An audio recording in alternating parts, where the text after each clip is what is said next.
to the other. Oh, I got to mute. Break on through.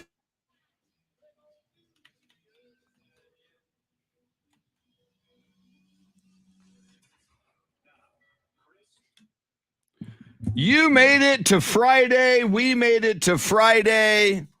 Amazing events last night in the world of sports. A big weekend coming in the world of sports and in the life of Shannon Salty Sweeney, as she will make a sojourn into enemy territory.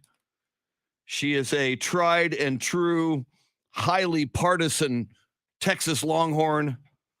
She's headed with her Aggie boyfriend into Aggie land, College Station. Jeremy KOLOK, your Soundscape stylist. Shannon, when right after the show, when are you headed to Aggie land today?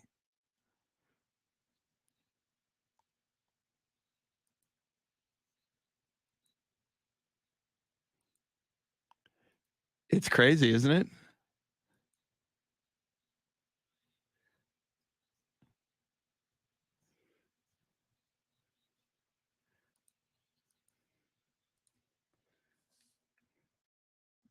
It is. That does kind of happen in life. I've kind of learned there are things you say, never going to do it. That'll never happen. I'll never do that. And then life moves on. Things change. Things come out of the blue sometimes. And I think that's a good thing. If you'd have told me I'd be a Tom Brady fan 7 years ago, are you kidding me? Can't stand that guy. Hate the Patriots. I'm sick of them. I wish he'd go away. Now I kind of like him. So, yeah, it happens. You also, you tweeted this out yesterday. We have a baby bunny update. You had mentioned earlier in the week a bunny decided to have baby bunnies in your yard, where you've got a very zealous dachshund named Shipley who would like to eat the dachshunds if possible. And apparently you updated us on Twitter with photographic evidence yesterday. For anybody who missed that, you want to care to share that with the class?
Yeah, but it is that was such a cool photo of, the little bunny rabbits in the hole huddled together. They are. And I've never, been in a situation like that where you've got to try to help keep them alive in your yard.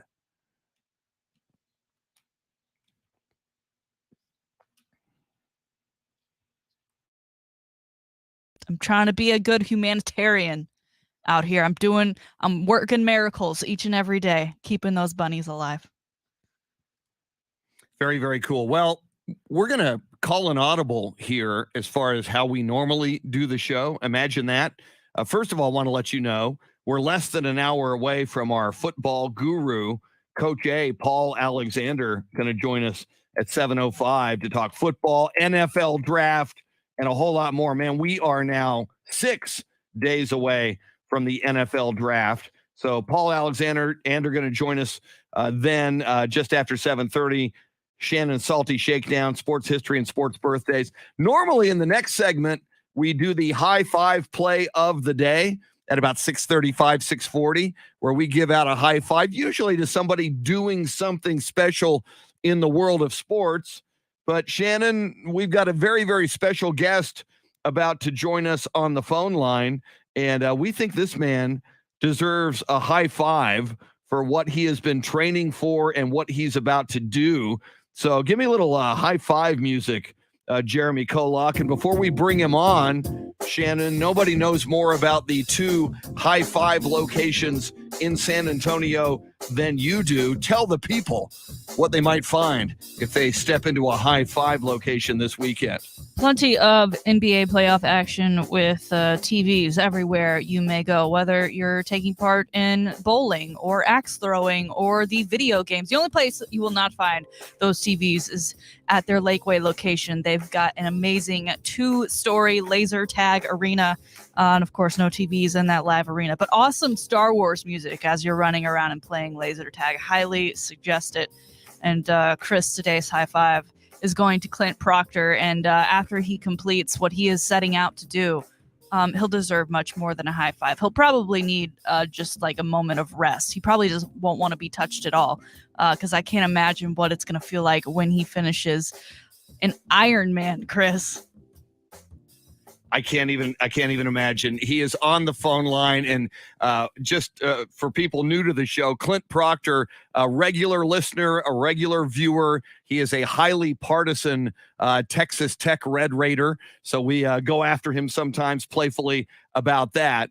But as we'll learn from CLINT here, the dude decided to do something in his life he had never done before, and that is compete in an Ironman. That is this weekend. CLINT PROCTOR, how are you doing this morning, man? All I can say is calm before the storm, sir. Calm before the storm. How are you doing, Chris? We're great. I'm glad you're calm. Take us back to when it entered your head to begin training for an Ironman. I know you've put some before and after photos on social media. Where were you? What kind of physical condition were you in? And what made you decide, and how old are you for our listeners, and what made you decide to do this now? So I am 40 years old, and at 40 years old, I'll take you back a little bit. So in 2020, we are all confided into we're all inside our homes. There's a lot of food available. Most people are working from home, so the tendency to get a little bit in the refrigerator is high. So I looked in the mirror and I said, you know what? During 2020, I kind of took a look in the mirror, started to look at everything about who I am at the moment. And I didn't really like it. I said, I'm gonna get back in shape. And then after I was close to about 280, getting up there. And I wanted to get back my health, and I wanted to get back in shape. And my son was entering middle school, and I decided it was time. I got back and lifted weights a bunch and got back into the football mode. But then I kind of said, you know what? I'd like to push myself and get something in, do something at the next level, kind of set the standard for my son as he's growing up. And I started watching some Ironman videos and got into a little bit of a group. And I've never run in my life. So 8 months ago, I had never stepped on a track ever in my life. So I went from running 0 to running 4 or 5 miles at a time, then going up to 7, going up to 9, going up to 20, going up to 25 in my first marathon. But I'll tell you, about 2 years ago overall, looked in the mirror, was at home a lot, and just decided that something needed to change. And as Ironman always says, anything is possible. And as I went through this training and realized that you got to attack 3 sports, you got to attack swimming, you got to attack cycling, and you got to attack running. So it's not just it's quite the feat, but I will tell you that overall, sitting here in a car right now, about to load up all of my things, head out to the woodlands, get into a practice swim is very surreal. It's a culmination of all sorts of it's a total dedication of mind, body, and spirit. And when I think about all these last 8 months, when I made the commitment to do something like this, I realized that I can do this. What else can I do at age 40 years old? It's something you can't put a price on. Something you can't put a price on. So the finish line is basically calling my name, and it has been since 2020. Well, Clint, we're very excited for you. I'm sure you're just, the excitement and the nerves probably starting to kick in as this race is tomorrow.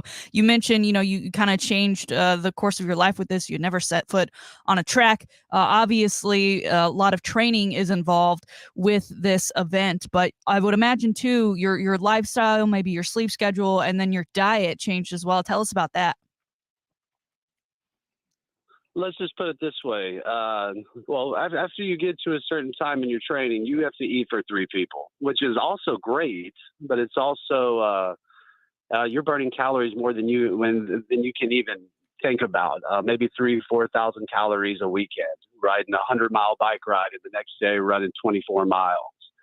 So basically, you're going to have to you learn how to take care of yourself. You actually learn how to do health in a long-term type of thinking instead of a short term. You're thinking about, not only taking care of your body inside, but taking care of your mind, getting sleep. Rest is a big time. I think a lot of people have put that on the back burner, getting really good rest and taking care of yourself. I think that's another thing I've pushed is put yourself in focus, looking in the mirror and saying, I want better for myself. I want to do better. I want to see something out of myself. It's really kind of an internal thing. And I can tell you food, which I'm a professional foodie. I think y'all might agree that food is an awesome thing. But when you take food into yourself and you start actually taking care of yourself and seeing your body react, it's just an amazing thing. Taking care of your health is something that I push not only myself, but pushing into my friends. I've seen a bunch of my friends start to lose weight and get into it and do a little bit of running here and there. Maybe not the Ironman per se, but I will tell you that I've had a fantastic coach, Fawn Duterio in Katy, Texas, and she is 51 years old, and she's about to do the hardest Ironman at St. George in Idaho. And she is running 24 miles and doing a 130-mile bike ride. And so I have quite the coach. And I'll tell you, just Ironman is a community. It's very much a lifestyle. It's very positive. Everybody is always looking to better themselves and push each other in the right direction. So I can tell you overall, just not only has it gotten me to a physical realm of, I feel like a professional athlete at times.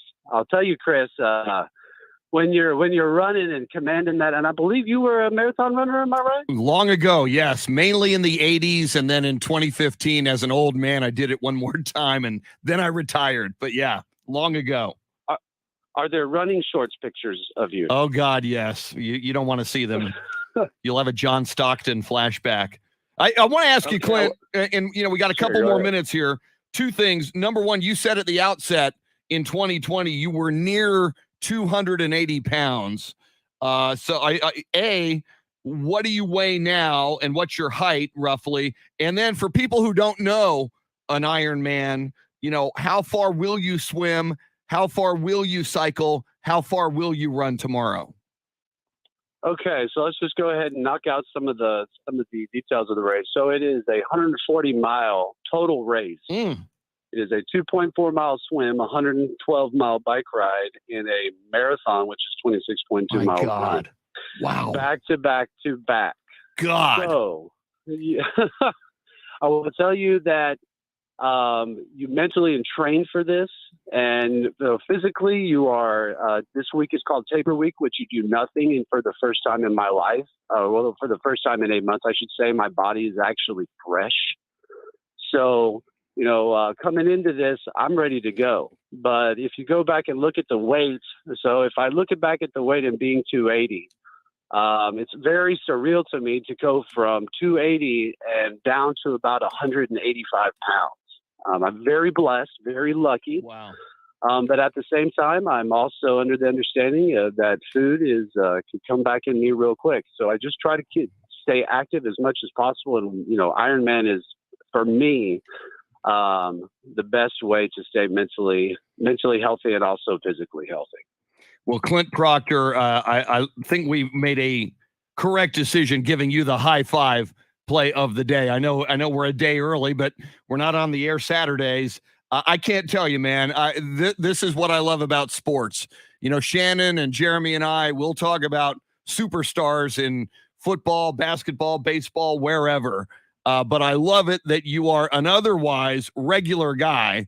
Regular guys don't swim 2.4 miles and then cycle 112 and then run a marathon at 26.2. I mean, you are now no longer a regular guy. You're an extraordinary guy, but I love, and I think it's inspiring to all of us, the journey you have gone on to change your life, to get from being out of shape to now being in extraordinary shape. It is inspiring, Clint. I believe it's heroic.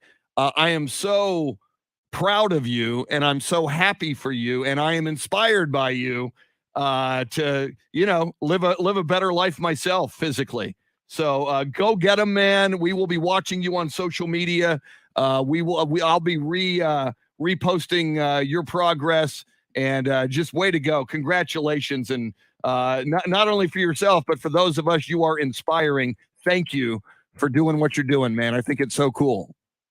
Awesome, Chris and Shannon. Thanks for having me on. I just want to give a shout out to Victor Tafoya and David Casillas. These boys have been training with me for 8 months, and they're going to be jumping in the water tomorrow at 7 a.m. And yes, Chris, thanks for having me on. And I'd really like to see some of those runner pictures.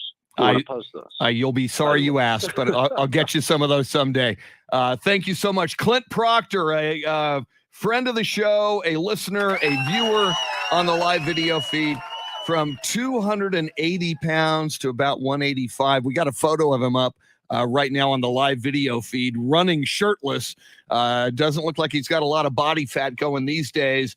We also put that photo out as part of our show photo via Twitter, AM 1300 The Zone and Ticket 760. Shannon, pretty darn impressive. This guy, I love what he's doing. It's all the more impressive that he wasn't doing this his whole life. He woke up at age 40 and said, or 38 and said, hey man, let's do something different. It's wild. I woke up one day and realized I was going to College Station. So I imagine we're in the same boat here. I imagine that those are both very comparable situations, life-changing. Yeah. Which is more heroic? Mm-hmm. Clint Proctor doing the Ironman tomorrow, or you, Shannon, going into enemy territory in College Station? That's nothing, close. Clint Proctor, compared to what Shannon's got to endure tomorrow really or even today. Yeah. It is so close. Coming up, well, we might also give a high five to the Memphis Grizzlies. Jeremy KOLOK's team came from 26 points down last night, the third largest playoff comeback ever, to smack the Minnesota Timberwolves at the Target Center in Minneapolis. We'll talk about that, all the NBA action. Paul Alexander, Coach A, on the NFL, the USFL, the NFL draft, and more. You're invited to be a part of the show, like Clint Proctor often does. You can either dial us up on the phone line, 800-707-9760. Join us on the live video feed, and or you can sound off on the free iHeart Radio app, the Talkback feature. Leave us some talkback. What are you excited about this weekend in the world of sports? We'll play your messages on the air. Jeremy KOLOK makes the show go. She is Shannon Salty Sweeney. I'm Chris, with you till 9 on the Chris Duel Show.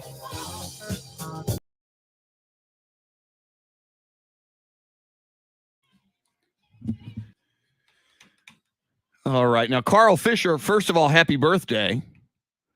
Secondly, how do you know I won't wear the Field of Dreams hat today? I think I got it in my car. I have not worn it yet. Let me just double check. Carl telling us that Field of Dreams dropped 33 years ago today. I'm pulling it up on Wikipedia just to take a look at that. And my computer is about as slow as it's ever been. All right, Wikipedia just came out. Now, release date, according to Wikipedia, May 5th, 1989. I know you sent me a thing, Carl, that shows it as the 22nd of April. But Wikipedia, and again, Wikipedia could have it wrong. But I'll post this up here. And we'll get to the bottom of this.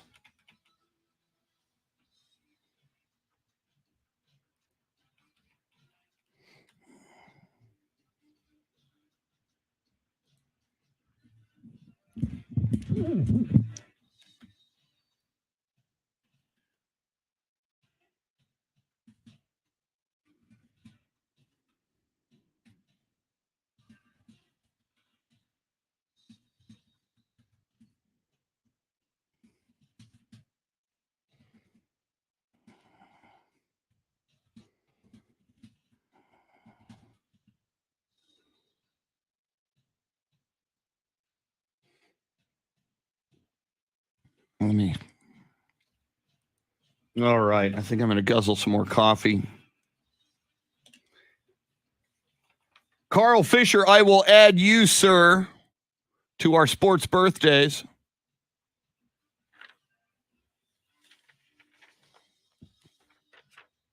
So sports birthdays at 7:35.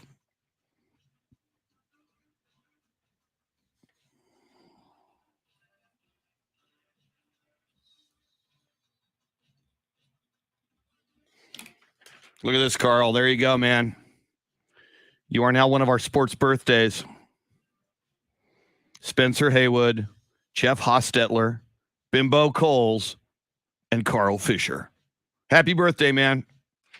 We'll make it official at 7:35.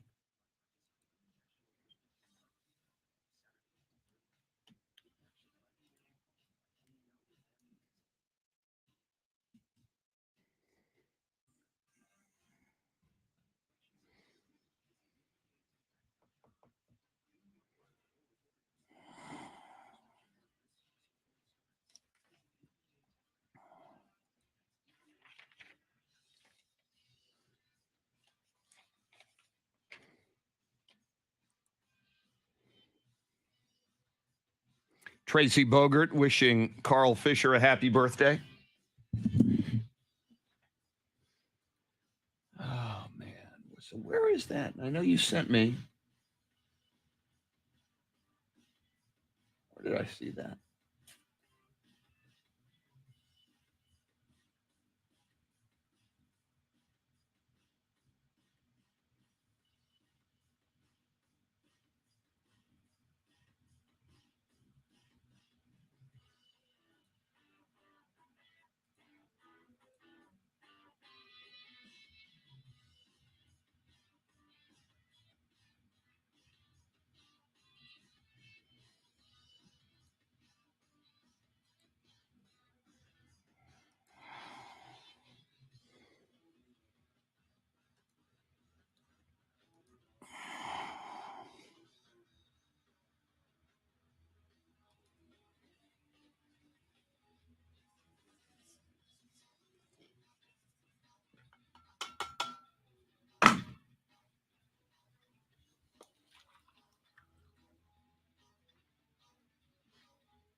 All right, let me see who we got here this morning. Good morning, everybody. As you could probably tell from the beginning of the show, I was behind on a lot of stuff, and I was trying to get the Clint Proctor photo up on the screen, which I finally did. That's why we had a microphone issue. So Anthony Del Toro, good morning. Tracy Bogert, good morning.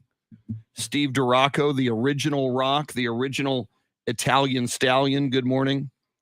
Hector Gomez, good morning. John Williams, good morning. Luisa Alanis, good morning.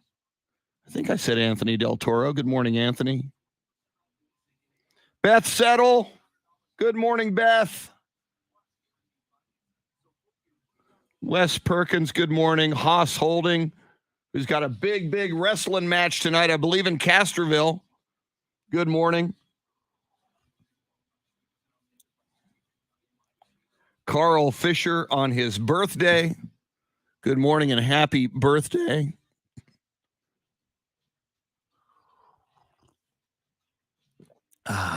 Wes Perkins says, Carl, in the spirit of Field of Dreams, coming out 33 years ago for CLINT, when you build it, Ironman will come.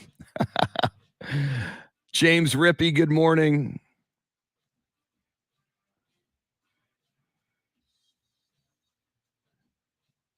Wow. Shannon says she will never practice with Aggie yell leaders. That's very funny, though. Wow, Wes Perkins has done that.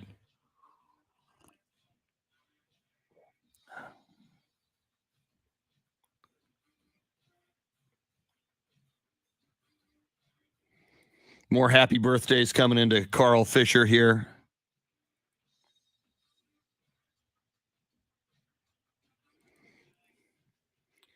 Wes Perkins says he'll be halfway to 90 this year. Wes, I've got socks older than you. Actually, I don't have 45-year-old socks, but I do have a San Antonio Gunslingers t-shirt from 1984 that I still own. How old is that t-shirt? 22 and 26. My God. No, 22 and 16. 38 years. I have a 38-year-old t-shirt. I'm trying to think if that's my oldest t-shirt. I think it is.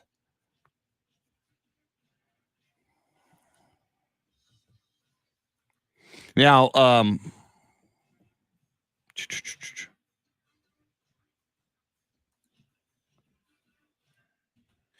Jason Garcia is on the phone line. He is a huge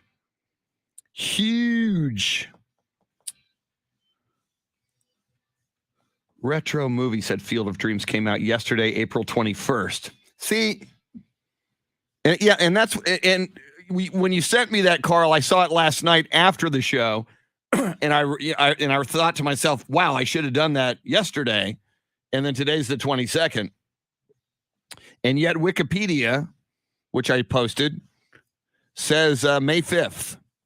So I will have to remember it on May 5th. Now remember, May 5th is Cinco de Mayo. We will be doing the entire show in Espanol on Cinco de Mayo.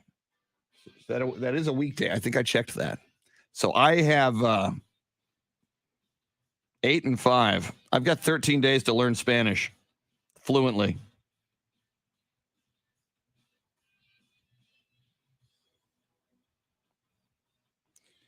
All right.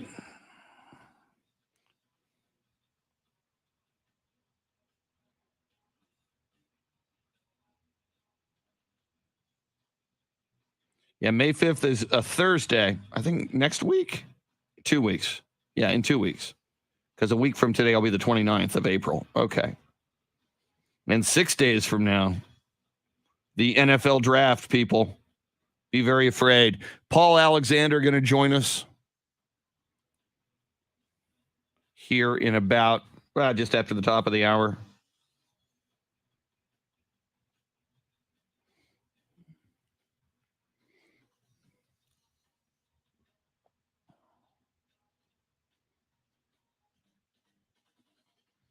Guzzle a little more coffee while I can. Haas Holding, best of luck tonight, man.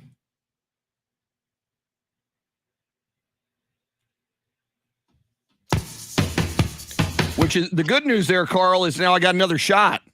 I have another chance to. We're back. It's the Chris Duel Show with Shannon Salty Sweeney. Join in.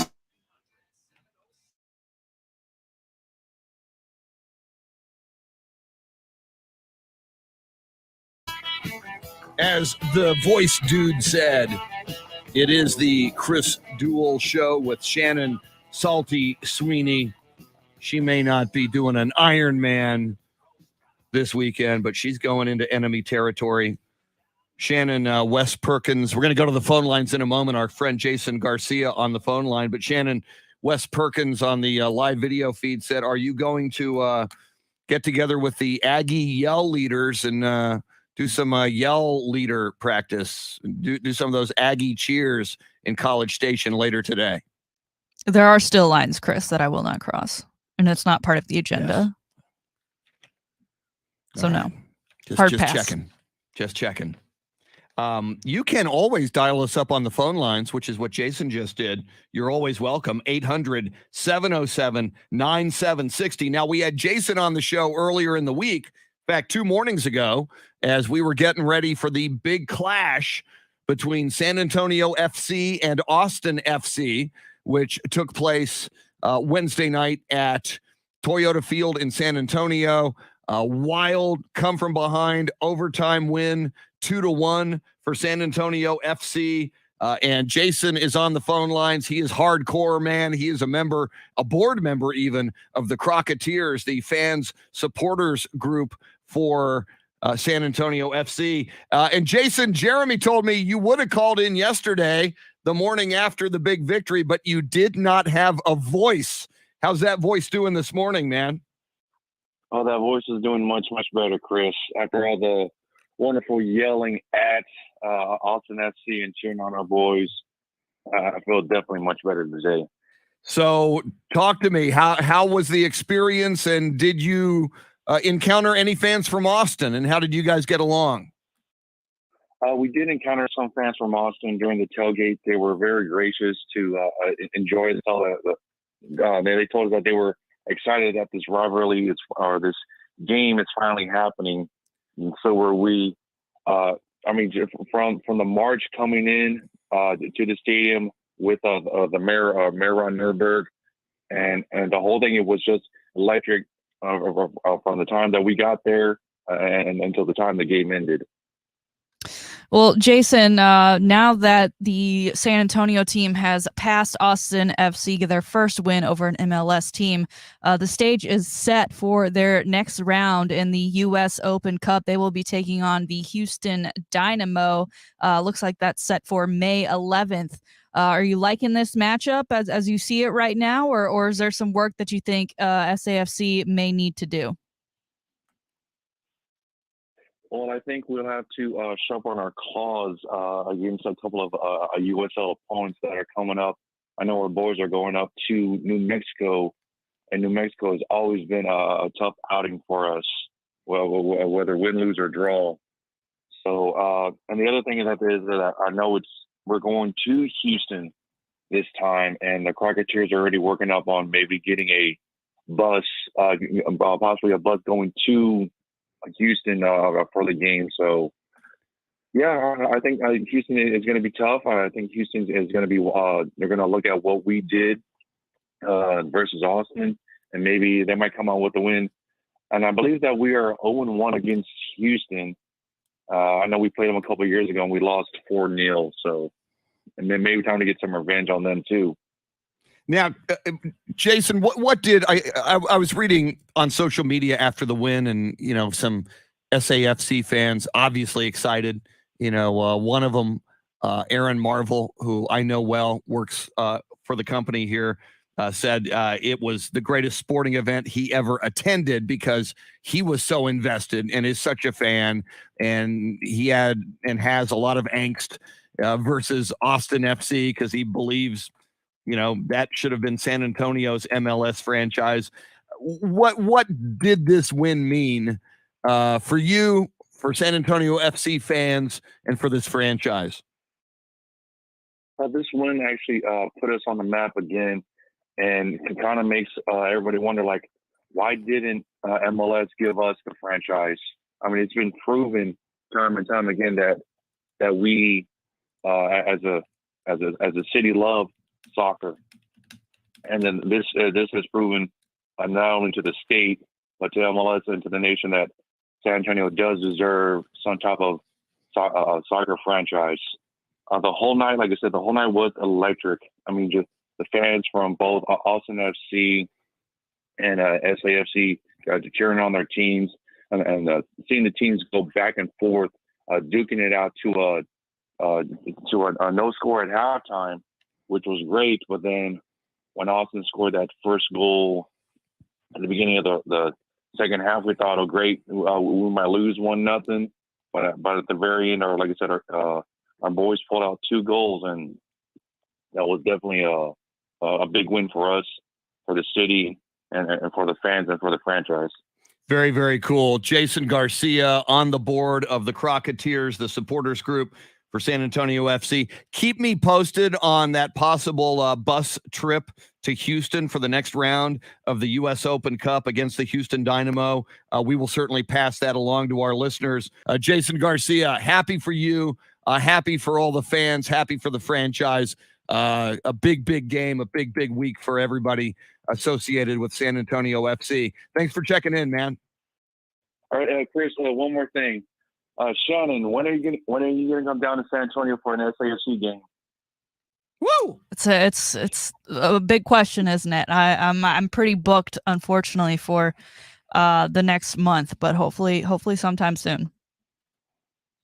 We'll keep working on that, Jason. We'll make that happen. That'll be fun. Actually, we'll do it. All right, thanks, appreciate it. Very Have cool. a good Friday, everybody. Thank you, sir. Jason Garcia, big soccer fan, and I'm glad to hear that there was harmony at the tailgate party, parties plural, between Austin FC fans and San Antonio FC fans. But I do think, man, that's a natural rivalry, even with them, both teams in different leagues. They ought to do this every year, just because it's fun. It should be a back and forth. Yeah. Q2 Stadium in Austin, Toyota Field in San Antonio, and then someday, Shannon, it would be so much fun if San Antonio ever gets an MLS franchise. I just think that's a natural, fun rivalry, as it should be with Austin FC and Houston and Dallas as well.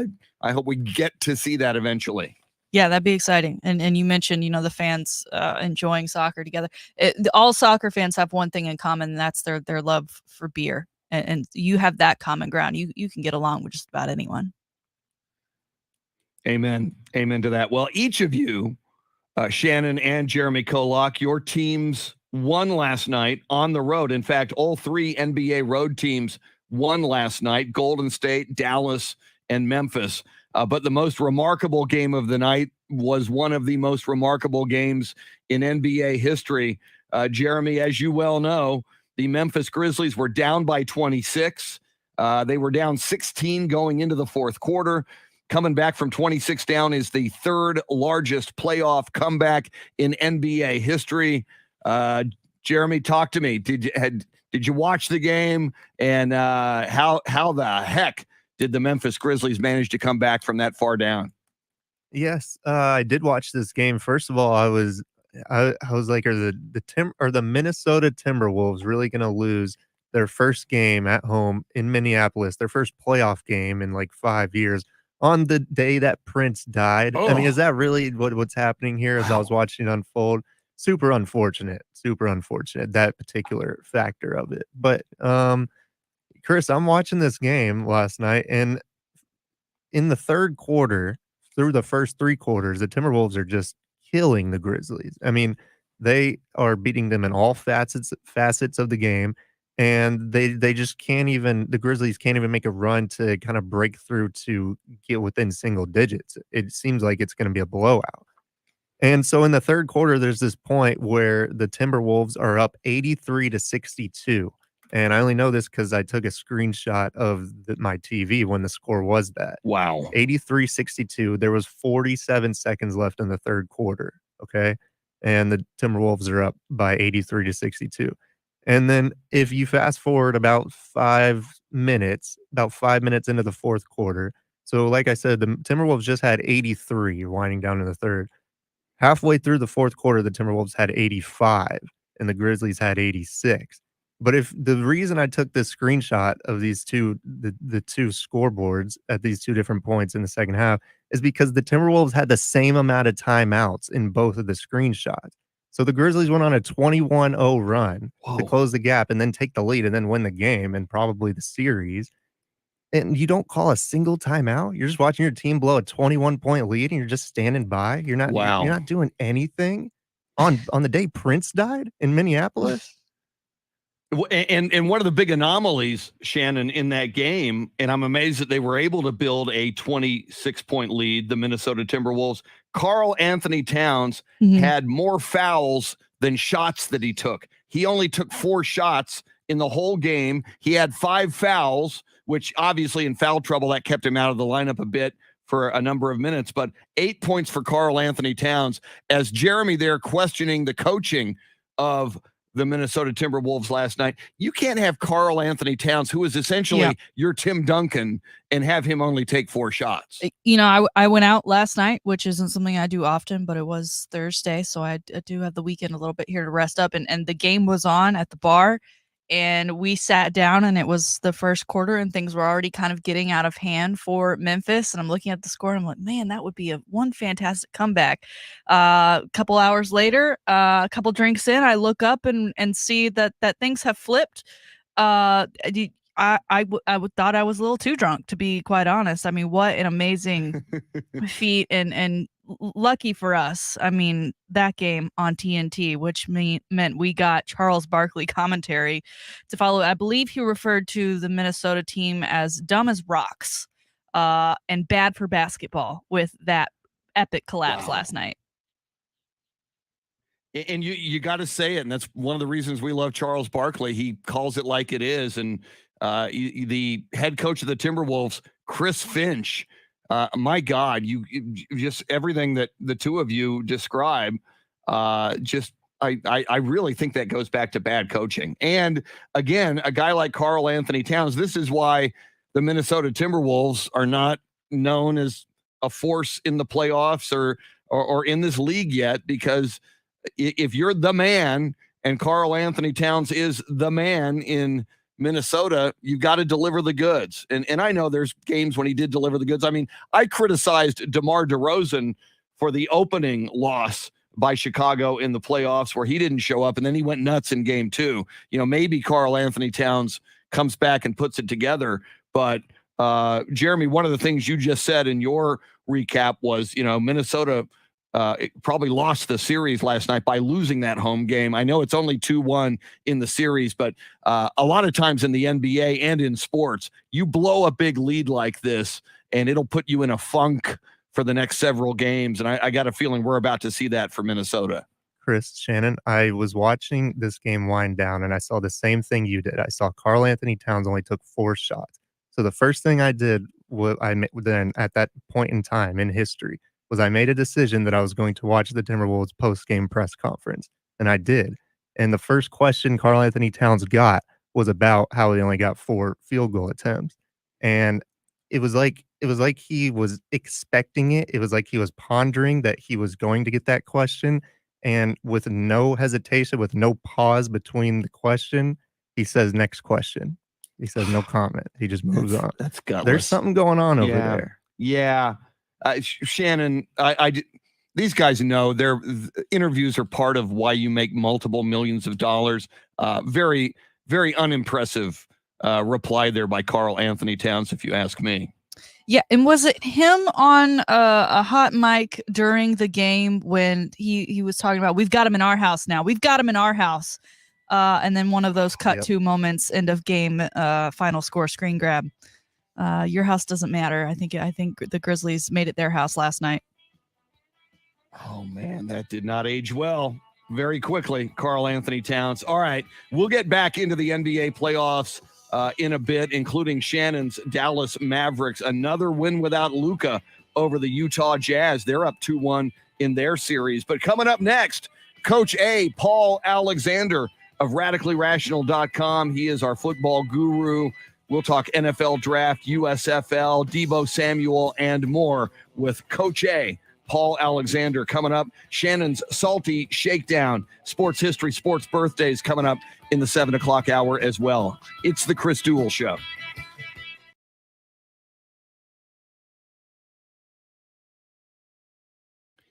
Yeah, Jason, I saw Paul post about the passing of former Raiders quarterback Darryl LaMonica, who, you know, those of us old enough to remember or who know football history, you know, before Ken Stabler took over as quarterback of the Raiders, I mean, LaMonica was a big, big deal for that franchise for many, many years.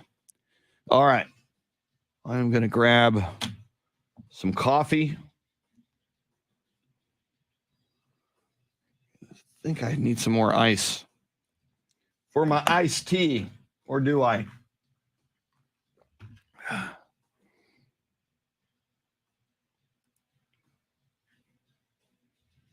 Yeah, very cool. Isn't he on the practice squad for the Bandits? I'm not sure if he's seen action yet. But yeah, that's certainly significant. Barney, that would have been a great outro. Barney, that's a good call, man. You could certainly be a soundscape stylist. I like that idea. Oh, he caught a pass. Cool.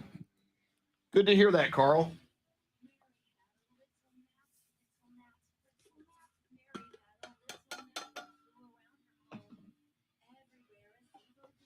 All right, I'm going to heat my coffee because I had some dreams. They were clouds in my coffee. Clouds in my coffee, and you're so vain. You probably think this song is about you. You're so vain. You probably think this song is about you. Don't you? Don't you now?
Paul Alexander about to join us.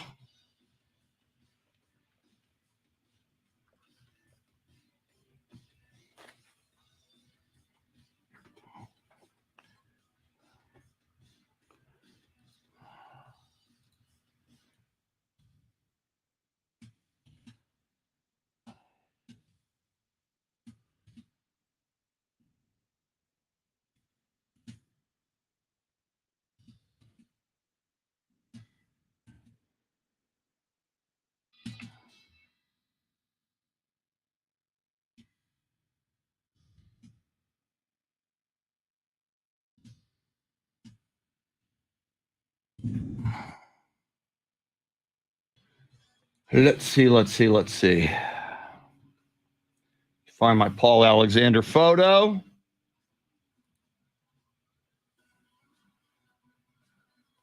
And I want to look at Paul's Facebook page, see what he's been talking about, see what's been on his mind. Where's my Paul photo? There it is. Okay. I'll get rid of the crawl because it blocks his name. So let's do that.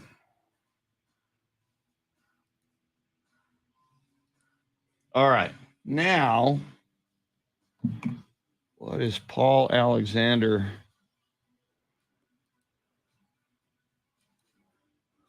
talking about?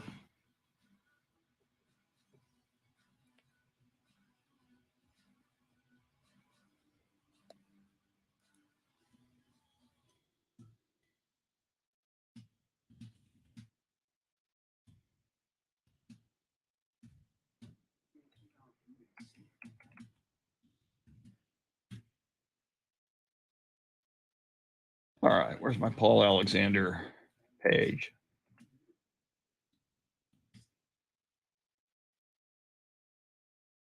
By the way, if you don't follow Paul Alexander on Facebook, you should. He puts out a lot of really good content and opinion.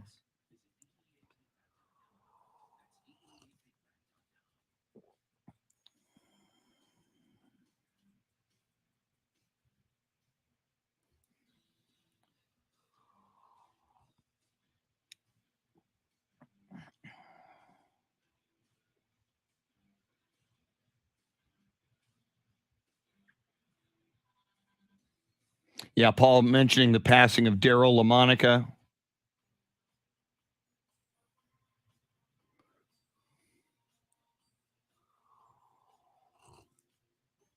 Nice grilling photo of Paul on his Facebook page from a few years ago, though.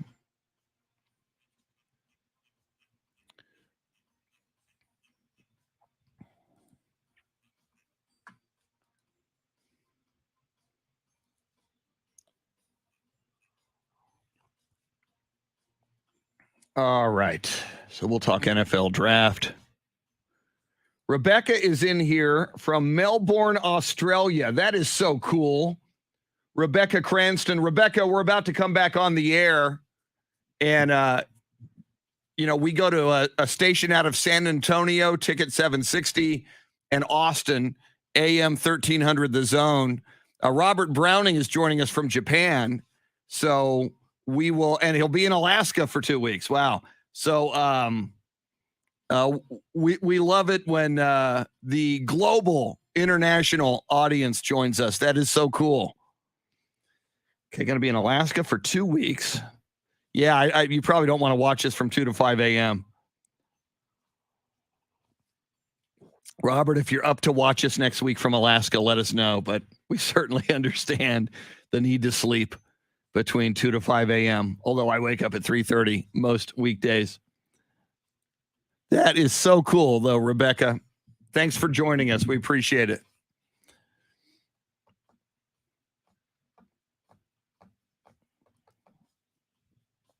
Paul Alexander, moments away. We think Jeremy's getting ready to call him. Yes, he is.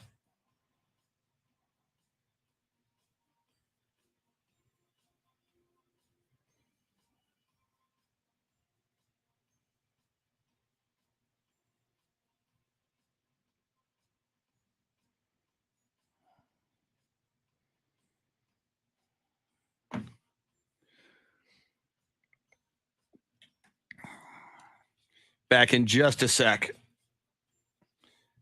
Jeremy is on the line with Paul.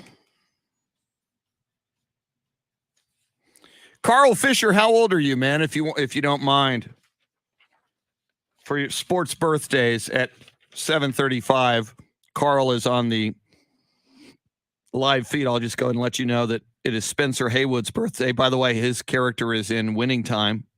Jeff Hostetler, former Giants quarterback, led them to a Super Bowl win. Bimbo Coles, 41. Thank you, Carl. I will add that so that I can tell the people. See, now I got it, Carl. 41, man. Happy birthday. You're a year older than Clint Proctor. Woo!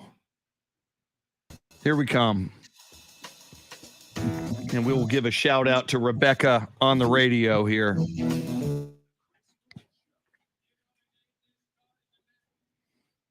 Going to mute for a moment for our evil Facebook overlords.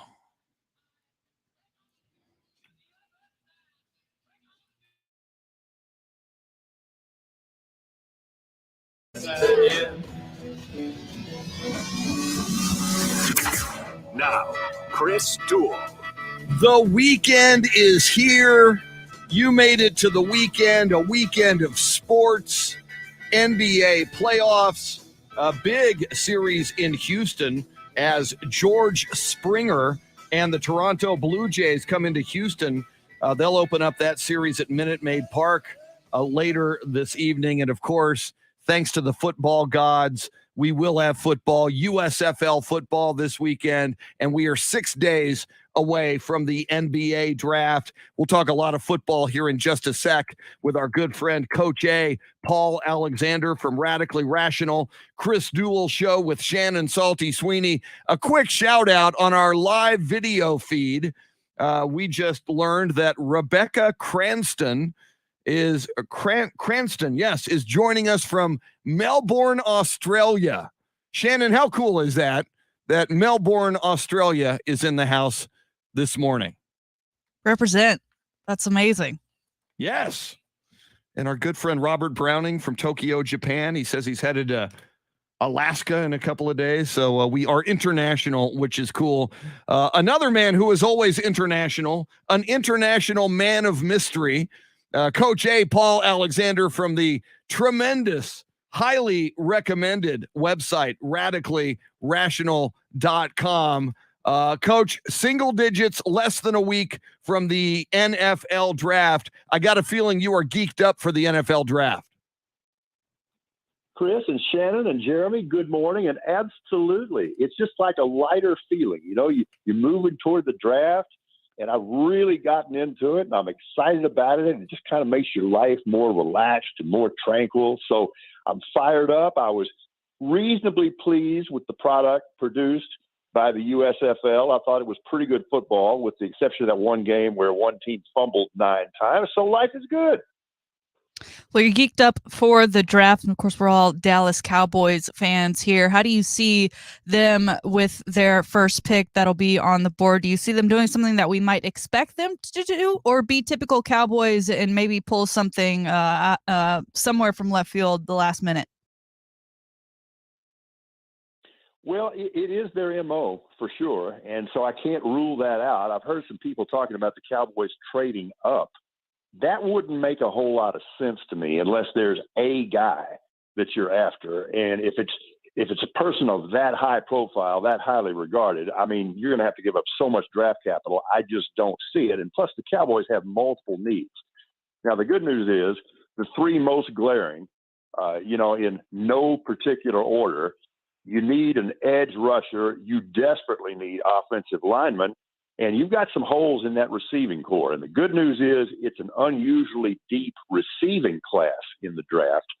So if they were to do anything, if anything, I'd probably trade down a little bit, pick up a couple of more picks. I've told you that I've looked at all these receivers in the draft, and the guy that I really like, there's several actually, but at the top of the list is Treylon Burks from Arkansas. And we're all aware of the Cowboy-Arkansas ties, et cetera. And Burks is just this physical freak. I mean, he's a big guy, but he absolutely runs like a scalded gazelle. He's extremely physical. And when I look at this, I think there's a decent chance that he still might be there at 24. So I'm not going to take him over the field, but if I had to pick one guy I thought might be a likely choice, it would be Treylon Burks from Arkansas. Yeah, I'm looking, Paul, at a CBS Sports, mock draft, just ranking by position. They've got Treylon Burks at number 15, ahead of him at the wide receiver position. Drake London of USC, 12. Jamison Williams of Alabama at 11.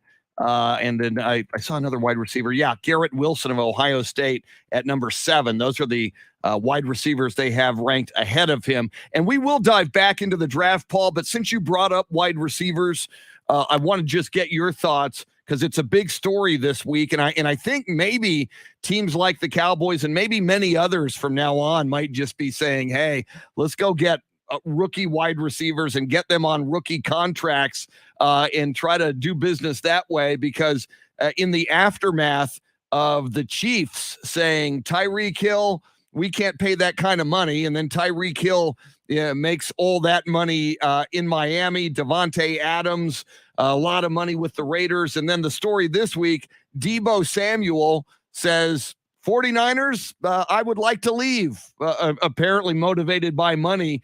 Do you think this is the new trend in the NFL?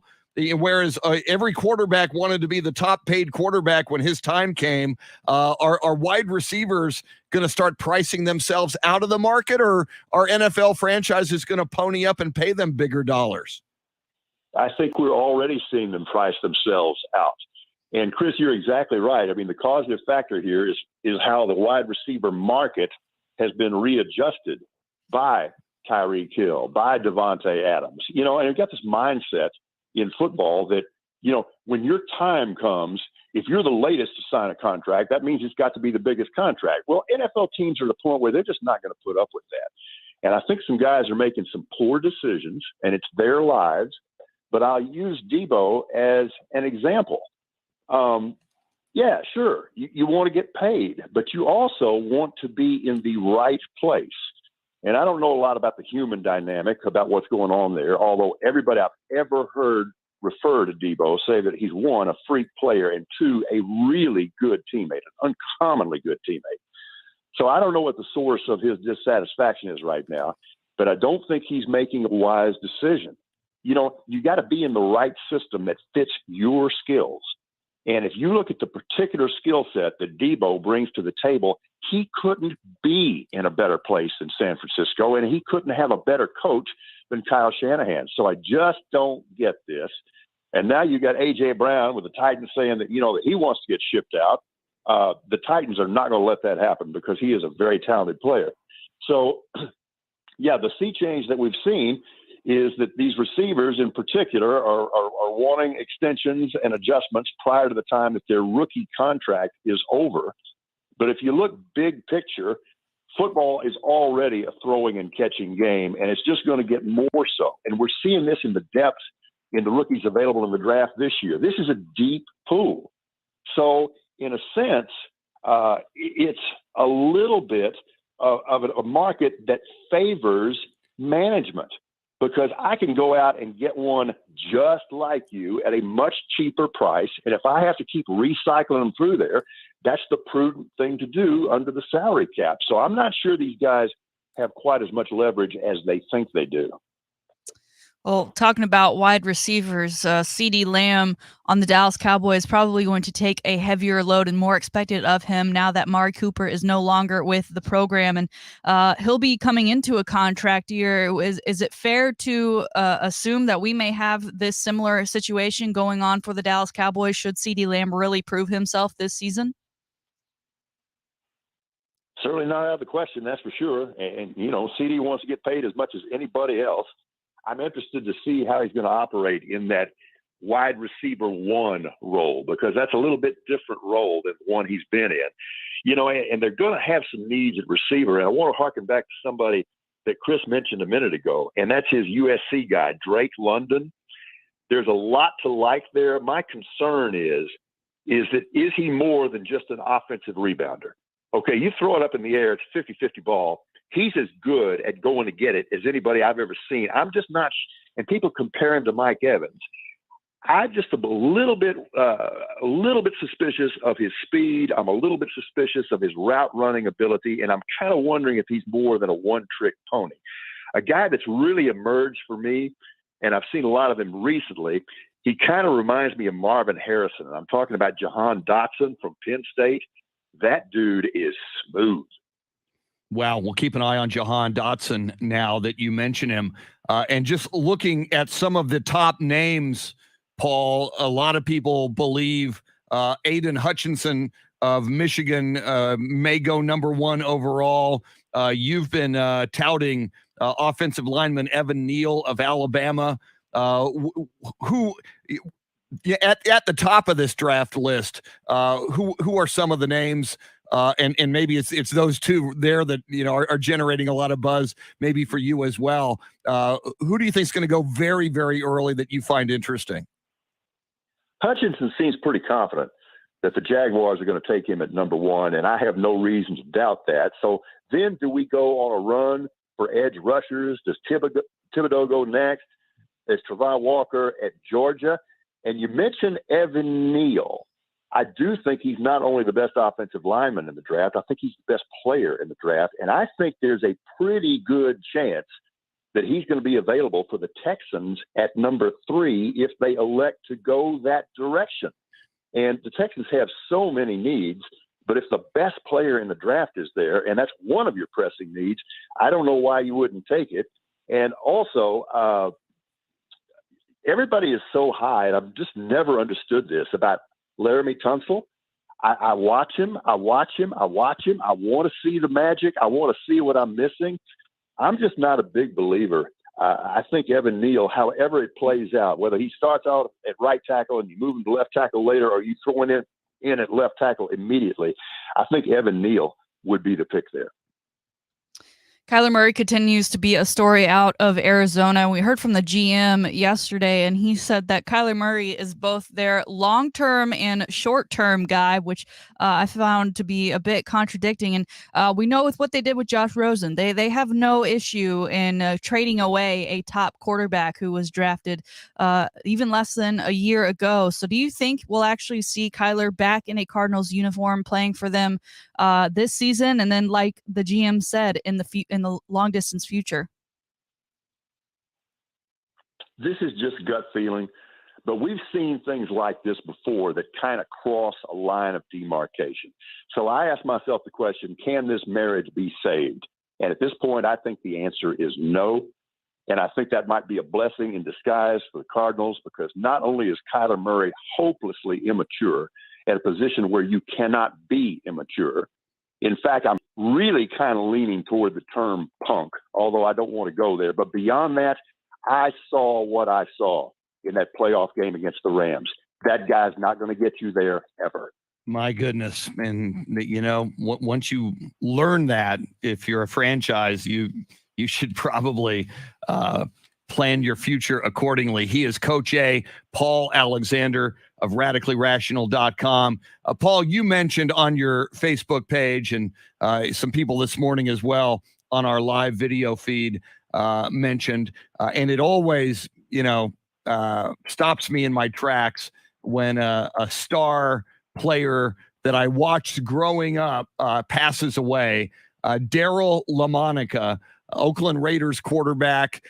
People old enough, or if you know your NFL history, he was the quarterback just before Ken Stabler, when Ken Stabler broke onto the scene for the Oakland Raiders. Daryl LaMonica, dating back to the American Football League and into the NFL, was a big, big deal for the Oakland Raiders. Your thoughts on the passing of number 3, Daryl LaMonica? It really struck me hard because of what he symbolized. I mean, I've loved this silly game since I was 3 years old, and some would say that I've wasted my life on it, but I love it. But your love for it grows, and I was just coming into that period where you fall in love with everything when Daryl LaMonica was coming through. And he put the swash in buckle, or the buckle in swash. and I can see him taking those 9-step drops. I'm not making this up now. 9-step drops. Can you imagine that? You know, and chucking it deep, and the nickname, the Mad Bomber, you know, and those Raider uniforms, and what he symbolized. Even, you know, they got beat up pretty bad in the second half of Super Bowl II against the Packers. But for a while there, you know, they were trading with him, and it was really interesting. And I also go back to that time in the AFL and the broadcasts on the AFL, and a guy that was one of my all-time favorites, Charlie Jones. I love Charlie Jones because, to me, what a play-by-play guy or dudette, and that's fine, should be, is one, you should be completely prepared. Where there's nothing you can't handle. And you should take the competition seriously, but you shouldn't take yourself seriously. And Charlie Jones was so competent, but it was always so evident just in his voice. I'm having so dadgum much fun, and I'm so stinking lucky to be here. I just found that really endearing. So the whole LaMonica thing just took me back to a time that I dearly loved. Yeah. And Paul, it's, you know, the week before or just over a week before, you know, the passing of Rayfield Wright, who you and I just, you know, loved on so many levels. It seems like almost every week now, you know, some great player either in the NFL or in sports who we knew well back in the day and was one of our heroes is passing away. And it, you know, as we get older as fans, it just gives you pause when you see these guys, you know, passing away. It's sad, and it makes you realize how fleeting this life is.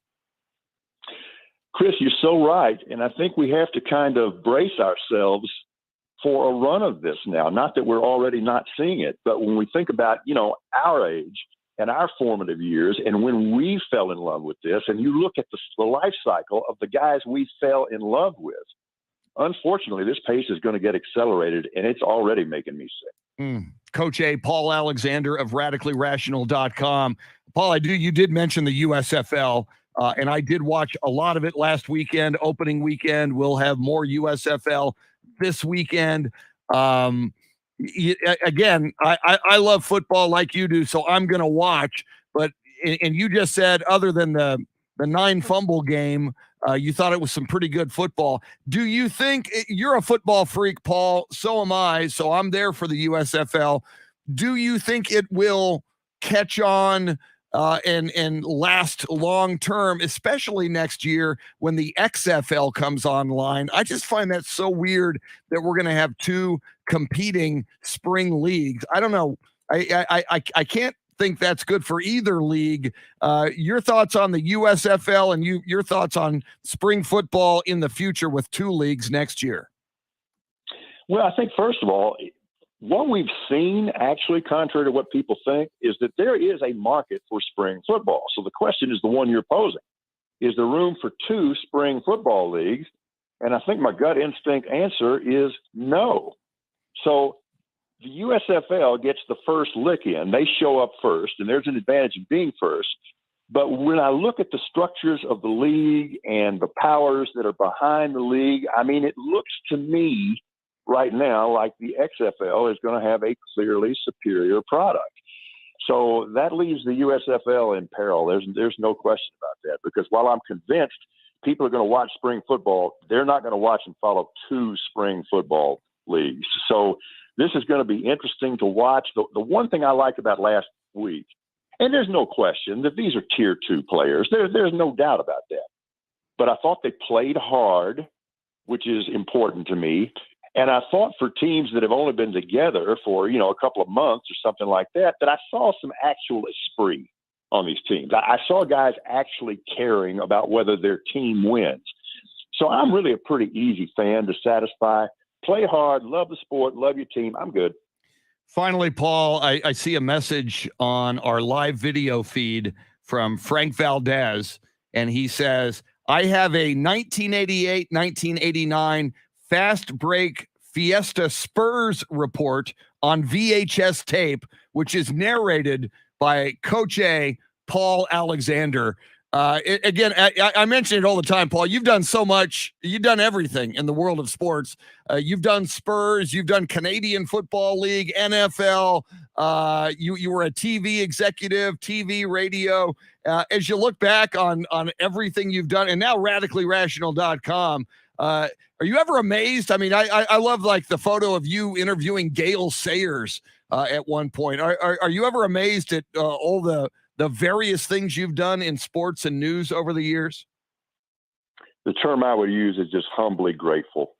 You know, I have never bought this theory that he who dies with the most toys wins. That just doesn't mean a lot to me. But I think he who has, or she who has a wide range of experiences has truly been blessed. And when I look back at the opportunities that were afforded me, some of which were the product of nothing other than dumb luck. Again, the term I would go back to is just humbly grateful, because I've really tried to learn from all of those experiences and all of those people.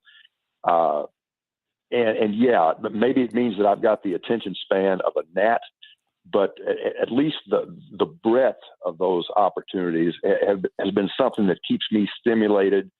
You know, and I'm going to be pushing 70 here before too long, but I still get up with a bounce in my step. Matter of fact, I get up with a bounce in my step at 3:30 in the morning, and I look forward to it. So it's just nothing other than thank you, universe, thank you, God. Humbly grateful. And Paul Alexander, as we go to break here, your website where you combine all of your years of experience and life wisdom. And I just think it's you're ideally suited for what you do at radicallyrational.com. I highly recommend the website. If people haven't been there yet, what will they find there? Well, I'm going to put a little pressure on myself, because you're only as good as your most recent product and your most recent effort. I'm going to say this. I'm always hopeful that we entertain you, but I'm about as confident as I've ever been that if you'll go to radicallyrational.com and check out this morning's daily video, yeah, I think my chances of entertaining you are pretty good this morning. I will do that during this break at radicallyrational.com. Coach A, Paul Alexander, enjoy the sports weekend. Enjoy the USFL football. And man, oh man, when we talk to you a week from today, we will be one day into the NFL draft. And my goodness gracious, we'll have a lot to talk about then. Enjoy the NFL draft in 6 days. Coach A, Paul Alexander, always outstanding, sir. Have a great weekend. Thanks, guys, again, and it'll be Friday again before you know it. Can't wait. And a lot of NFL to talk about. Coach A, Paul Alexander. Coming up, Shannon Salty Shakedown as the crowd goes wild for Paul, sports history, sports birthdays, and more. We are with you till 9. Thanks for hanging out with us on the Chris Duel Show.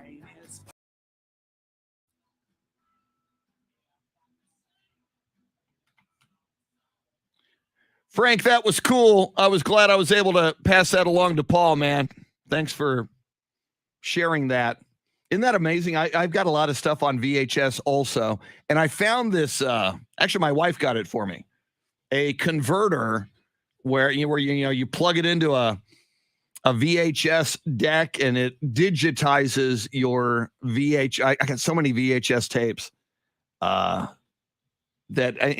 stuff like that you mentioned would be cool to digitize and just own, and then maybe upload them to YouTube so other people can see them. I've got a lot of Spurs stuff. I just recording when I lived in LA, there's like a series between the Spurs and the Lakers, and it's the Showtime Lakers with Kareem and Magic, and they're taking on the Spurs with Gene Banks and I believe Mike Mitchell. Just great vintage Spurs VHS tape that I should convert, should digitize so that it doesn't go away, and I should put it up on YouTube so that other people can enjoy it.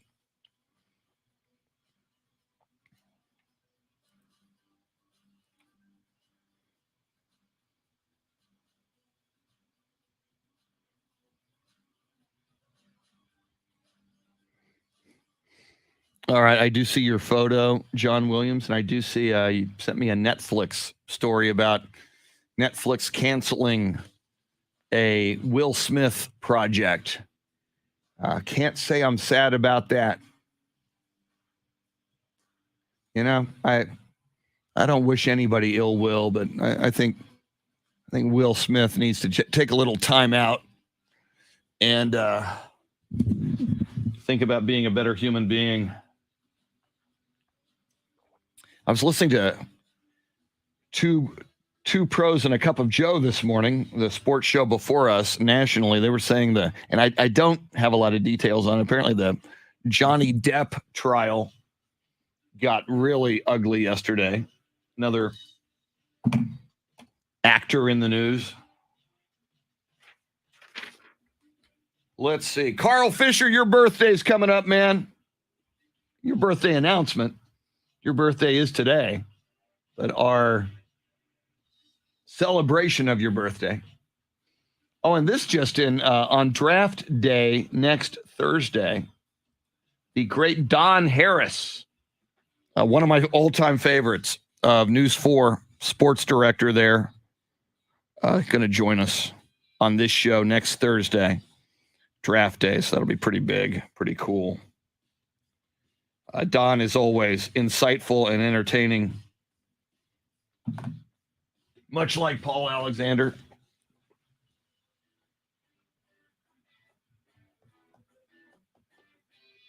Wow. 94-95 Spurs. Wes, the 1978 Spurs, and I feel so sorry for them. They were up 3-1 on the Washington Bullets. You probably know this. In what was then the Eastern Conference Finals. And Spurs were in the Eastern Conference, believe it or not. They were up 3-1. They were a better team. They had Gervin. They had James Silas. They had Larry Keenan, Mike Gale, Mark Olberding. They were tremendous. And I think would have won the title. And that game 7 had horrible calls in the fourth quarter, and the Spurs led going into the fourth quarter to win it in 7 at Washington at the Bullets. There were conspiracy theories that the NBA, led by Red Auerbach, did not want an ABA team. George Karl was an assistant coach, John Williams, on that team in 78. He was already no longer a player, but he was an assistant coach. That was post Bob Bass. That might have been Doug Moe. I'd have to check it. But I often think, and I think Kobe Dietrich was on that team. I often think, how cool would it have been if that Spurs team that early won a title, and if George Gervin would have won a championship. Obviously, that got away in 7 games from him. So to answer your question, that is how I would answer that question. I got to send my sister a text here real quick.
You're right. Little Danny Ferry, Jason Paniagua, word is he cut the power off. There was a power outage in that arena, and jokingly, little Danny Ferry said he was a kid at the time, said his dad had him go cut the power to kill the Spurs momentum.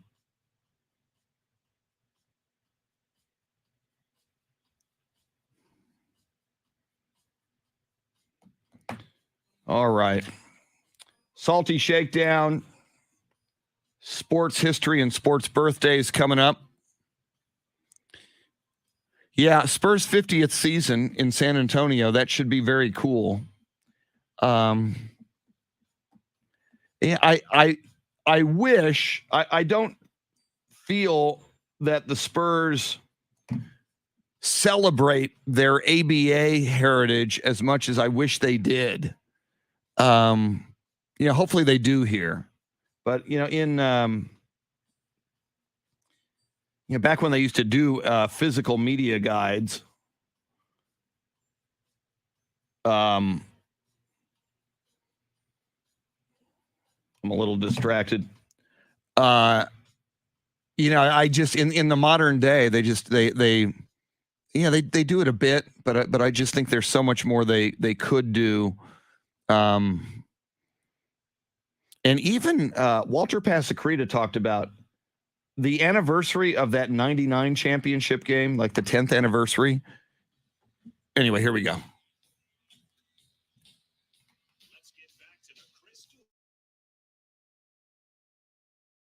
Chris and Salty on Twitter, at Chris Duel and at Shannon B. Sweeney. Chris Duel Show with Shannon, Salty, Sweeney. Friday, a Friday that will see Shannon make her pilgrimage into enemy territory. She's headed to College Station. However, not without perks. Shannon, do we yet know, before we get to the Salty Shakedown, sports history and sports birthdays, do we yet know if you go this afternoon to College Station? Will it be today? Will it be tomorrow? Fuego's, the Mexican restaurant where they have the James Allen Monster Taco named after our good friend James Allen. Might we see video of that today, or is that more likely tomorrow? I would say there's a good chance that it could be either day. The schedule is not that tight. As far as video, there may be a chance too that, depending on how much fun I've been having, I might be smart and wait to post the video until, if it needs to be edited or anything like that. But I'd love the opportunity if James and I are able to hook up this weekend and see each other for the first time in person and get a little picture, maybe like a teaser to a video of the taco enjoyment. But that was very nice for him to offer. Yes. So I will be texting him. That was when cool. we do decide to go On the show yesterday. Yeah, he said, "Let me know when you're going," and I mean, he knows people, and he'll make it cool. Very, very cool. So, all right, we will keep an eye on your social media all weekend long. And in a moment, Shannon's Salty Shakedown for a Friday. But first, how about some sports birthdays and this day in sports history? 1969, Smokin' Joe Frazier knocks out Dave Zieglewick. That's an interesting name for a boxer. In the first round.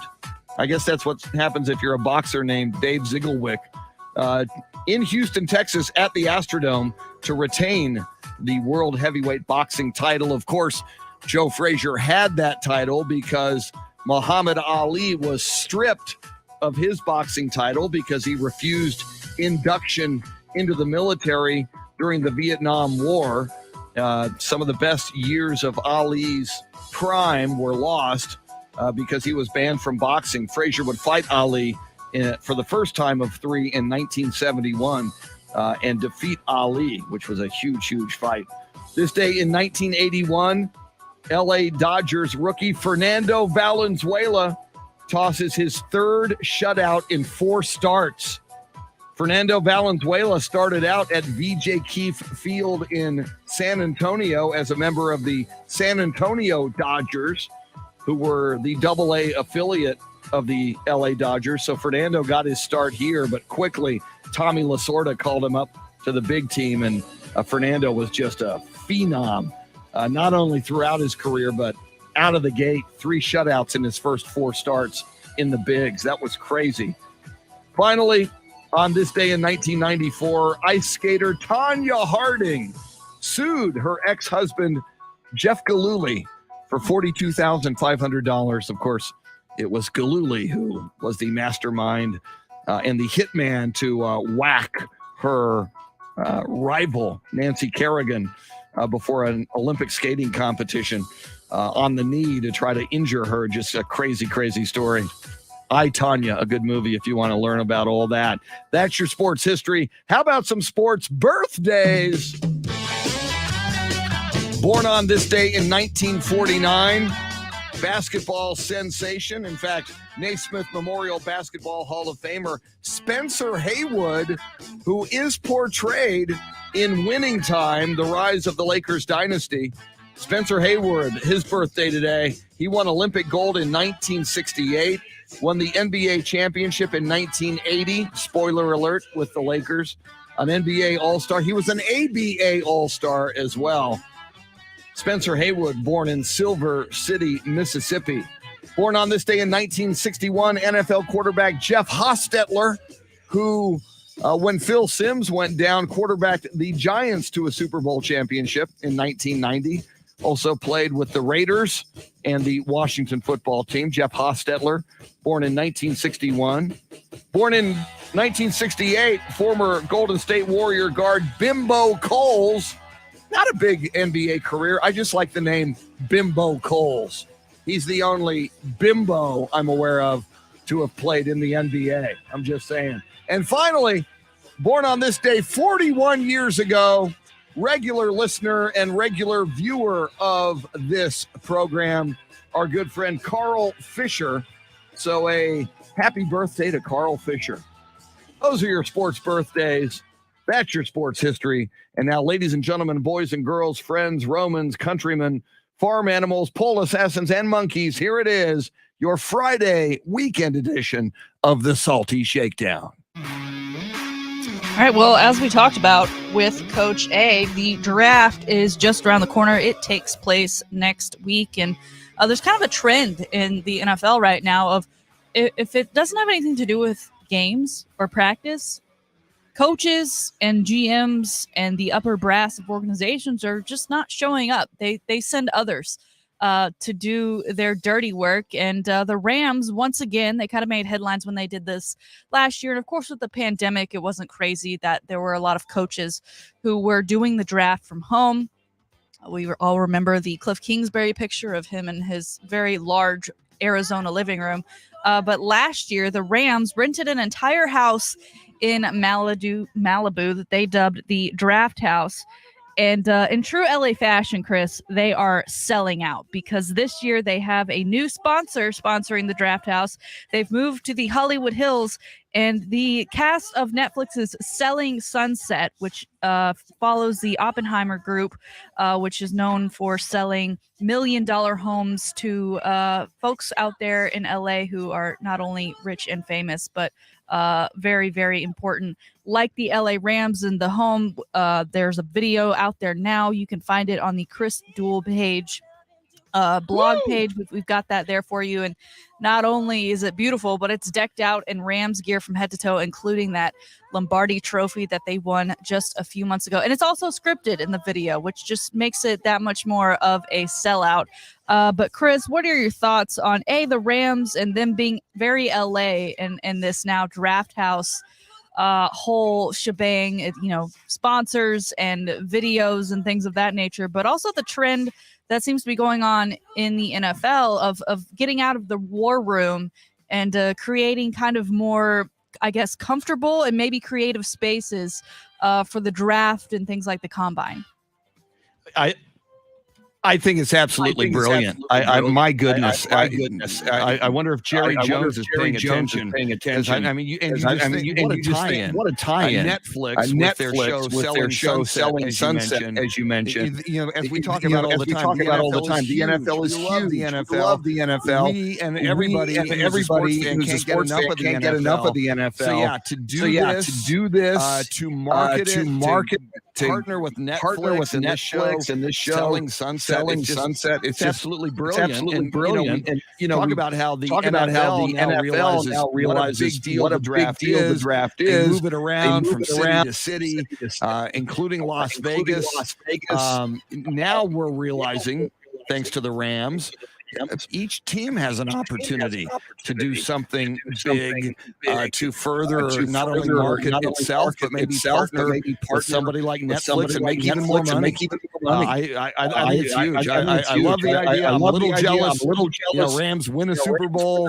They go do this while the Cowboys continue to flounder, yet Jerry Jones continues to make his billions. It's good for the Rams, man. I think it's cool.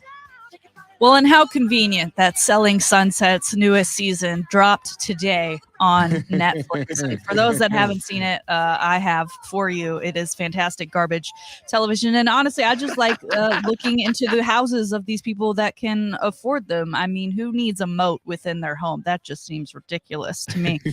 Moving to the world of baseball, Chris, one of the biggest complaints for folks that aren't big fans of baseball is how slow and long the games can feel and take. And so the minor leagues, I know we're just in the beginning of the season, but because there's so many baseball games within such a short span of time, they've got a pretty nice sample size. They've been working with a pitch clock.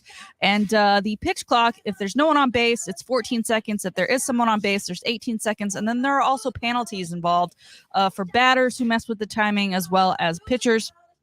And thus far, with their sample size, they've noticed that these pitch clocks have saved an average of 20 minutes off of games, bringing them down from last year's 2 hours and 59-minute average time to just 2 hours and 39 minutes. In fact, some games have finished in as little as 2 hours. They're also noticing that although things are moving faster, the actual scores have remained about the same. Now, it is earlier in the season. They'll continue to watch these trends. With the warmer weather, typically comes more hits, right, which would expand the game time to get into longer runtime territory. But, Chris, they're considering moving this up to the MLB should that it pass on all levels. I like the idea just because I would like to see things move a little bit more quickly. But we talk about them all the time. You know, the purists in baseball, not only is this technology involved now, but something that I guess would take away from the purity of the game. Yeah, I know, and baseball's all about tradition, Shannon. But I again, 162 games, such a long season. But the biggest takeaway from baseball is it's slow. It was a great game in the 40s and the 50s. It's always been a great game, but I just think attention spans now are shorter and people want more action. So I would be all for Major League Baseball adopting this technology with a pitch clock. Just make the games faster. I think ultimately, and I'm sure they'll do studies, and I would imagine, I think ultimately Major League Baseball would make more money.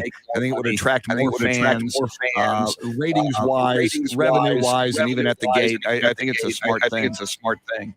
You talk about pitch clock and making more money. I automatically think the pitch clock brought to you by some sort of sponsor who's paying us millions of dollars a season. And anything else that may come with it, right? If they've got a giant clock out in the field just so fans can see the pitch clock too, right? That I mean, just bring it on. Yeah, Rolex, be the BF1, be golf. Bring out the Rolexes. That's something that baseball could get themselves into. All right, finally today, of course, the Texas spring game kicks off tomorrow at 6 p.m. Coach Stark spoke with the media yesterday.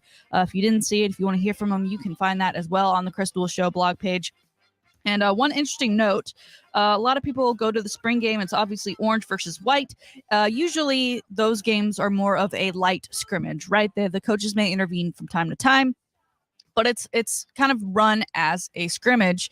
And usually there are also handouts as far as how scoring is concerned because it's offense versus defense. But this year, and probably to the dismay of many fans, Coach Sark said that they will be working with more situations rather than actually playing a game itself. So to some fans, that may not be what they want, but it will be your first opportunity to see guys like Quinn Ewers take the field in that burnt orange and white and, play on the 40 acres. And it's always fun to get a sneak peek. And we've been away from college football for what feels like forever. So it's just a little teaser taste into the regular season. Things will kick off at 2 p.m. with Bevo Boulevard, Smokies Midway. You get to there's crawfish season, so naturally we got a crawfish boil going on.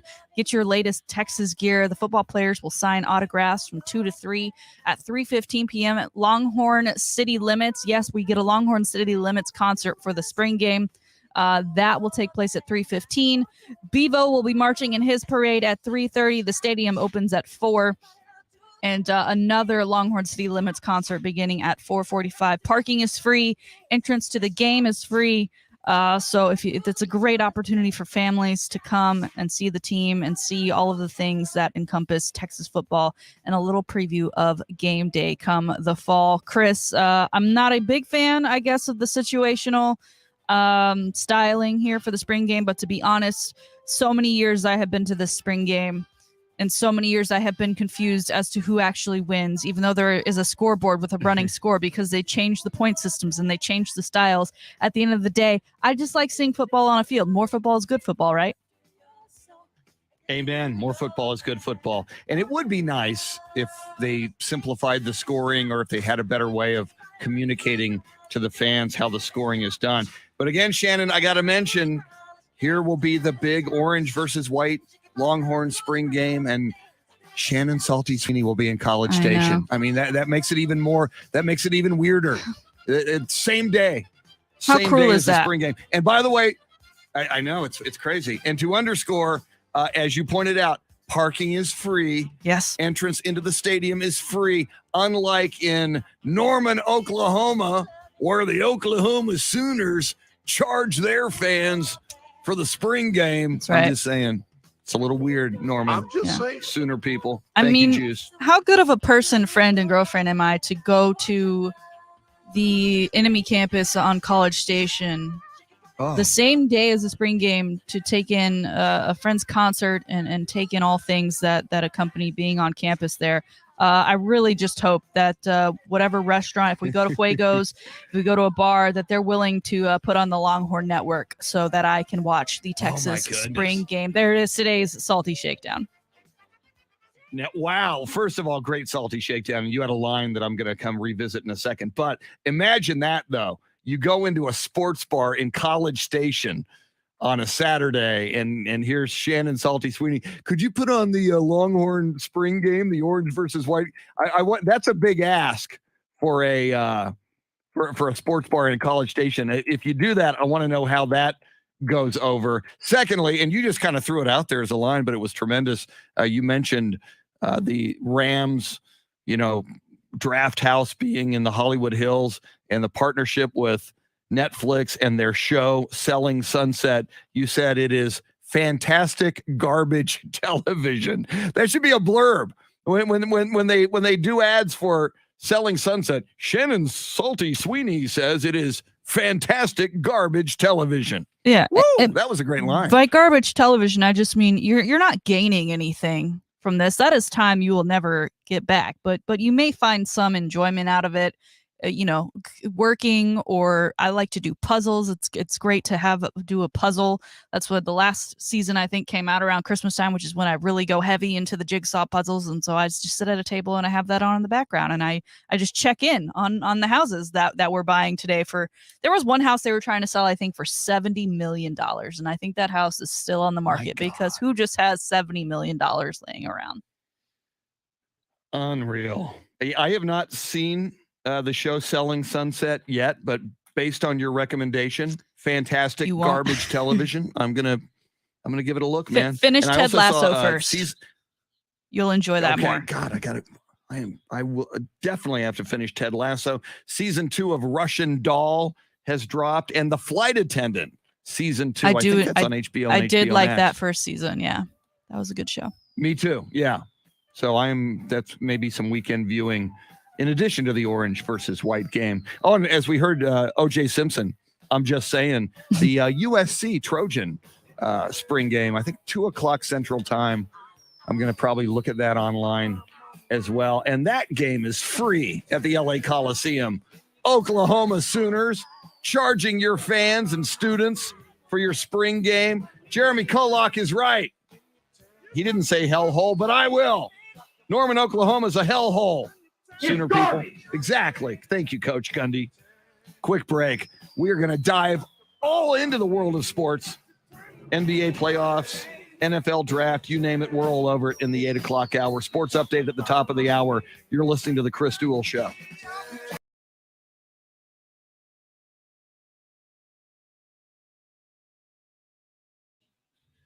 John Williams, that's a great question, and I want to have Dylan Emery back on the show. I meant to. In fact, I even sent him a message a week or two ago saying we got to get you back on, especially now that he's not doing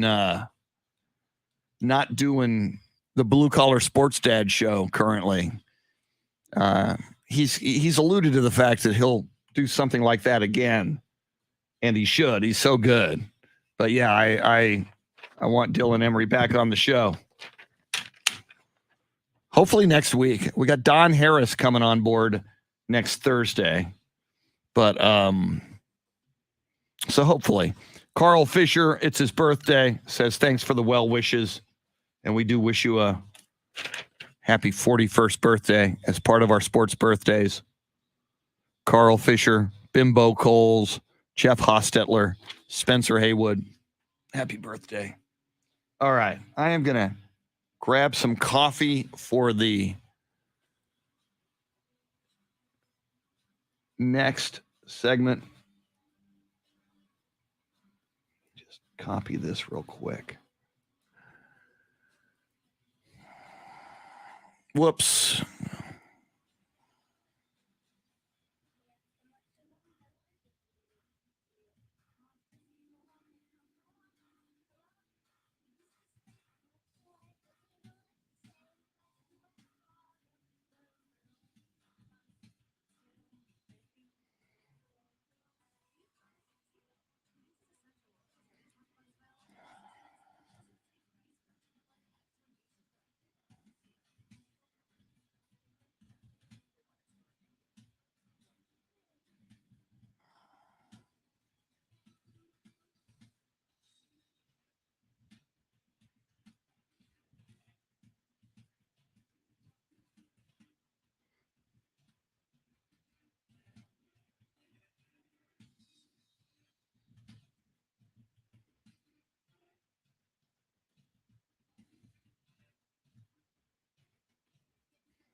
All right. I'll give you some Jeremy KOLOK as I go. Get me some coffee. Woo! Woo! Woo! Back in a sec. In fact, Mike Taylor is often kind enough to sit in while I walk down the hall. There he is. Mike Taylor, ladies and gentlemen.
Thank you, Mike Taylor.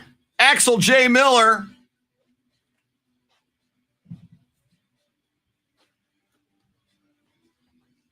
Yeah, Axel, you sent me a very cool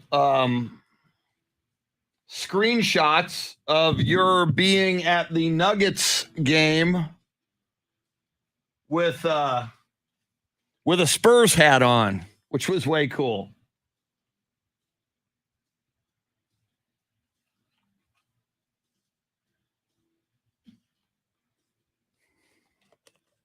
Man, we've had Melbourne, Australia in the house this morning. We've had Tokyo, Japan, Robert Browning, and now Axel J. Miller in Denver. Very cool. Good to have you in.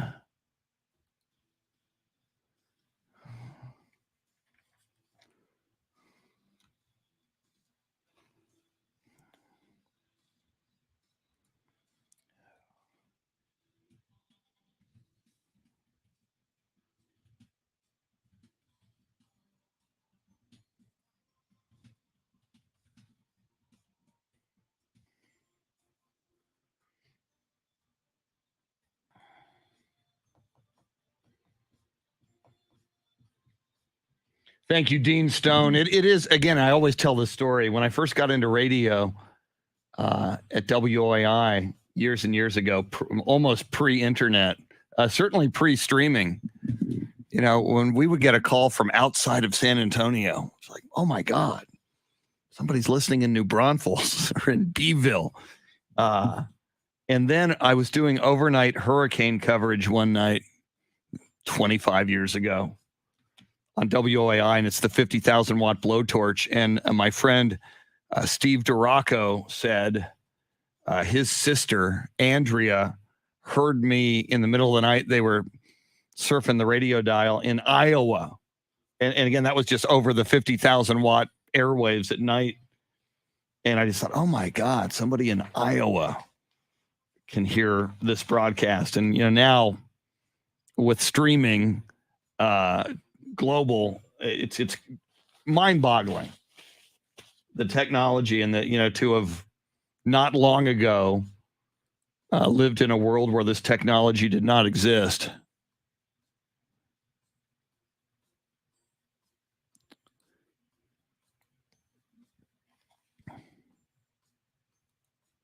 Blackbird 76 in the garden from Antlers, Oklahoma. So forgive me for they are tongue-in-cheek attacks on Norman, Oklahoma and the Oklahoma Sooners. So it's just fun. But good to have you, Blackbird 76 from Antlers, Oklahoma. We'll see if Jeremy KOLOK will attack Antlers, Oklahoma. I don't think he will. Gail is at a press conference across the street from the journalism building. Very cool. You see what your mom wrote? That's cool. You got to get Mr. Helmsley to watch the live video feed. Gail, have him watch Jeremy in action. Jeremy's been on fire this week, by the way. He's had some very funny, insightful, and biting comments, especially about Norman, Oklahoma. So there's that. He's been in Fuego, so he should go to Fuego's.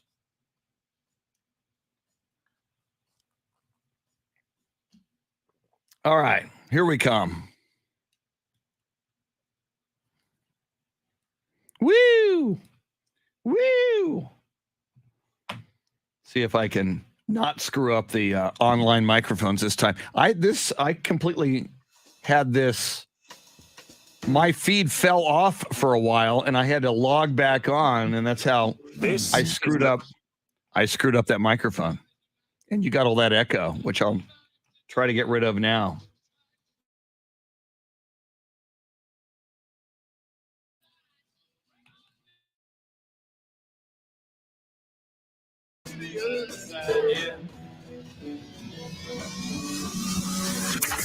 Now, Chris Duel.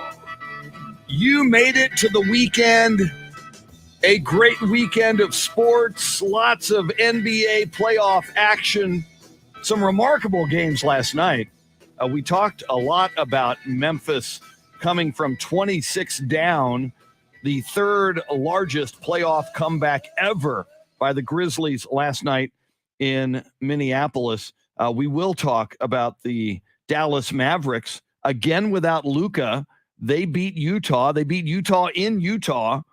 126-118. Jalen Brunson goes for 31 with no Luka Doncic. Of course, Shannon Salty Sweeney, a Dallas Mavericks fan, so we'll get into that. And also last night in Denver, the Golden State Warriors beat the Nuggets 118-113 to take a 3-0 lead in that series. And our good friend from Denver, Axel J. Miller, was there sitting right behind the Warriors bench on TV, and he sent me a screenshot. He's sitting there, and it representing the Spurs. He was wearing a Spurs cap with a Spurs logo, sitting right behind Steve Kerr and the Golden State Warriors bench. So a shout out to Axel J. Miller joining us this morning on the live video feed from Denver. We have already had Melbourne, Australia in the house earlier this morning, which is way cool. Rebecca Cranston joining us on the video feed from Melbourne, Australia. Robert Browning from Tokyo, Japan. And Shannon and Jeremy watching us on YouTube is Blackbird76 from Antlers, Oklahoma. Now, Jeremy, yesterday you were rightfully disparaging Norman, Oklahoma, and I'm all about that. I'm with you on that. Any experience with Antlers, Oklahoma? Any idea where Antlers, Oklahoma is? Yeah, I've definitely driven through Antlers. It's not really near anything of note, unless you're from the area, but I've definitely driven through it on my way to McAllister, the McAllister area, which is Antlers is kind of halfway between McAllister and Paris, Texas. And it's kind of the southeast region of the state. It's a nice area, really So nice good. area. So nice fishing over there on Lake Eufaula, I believe. I've been a few Nice. times.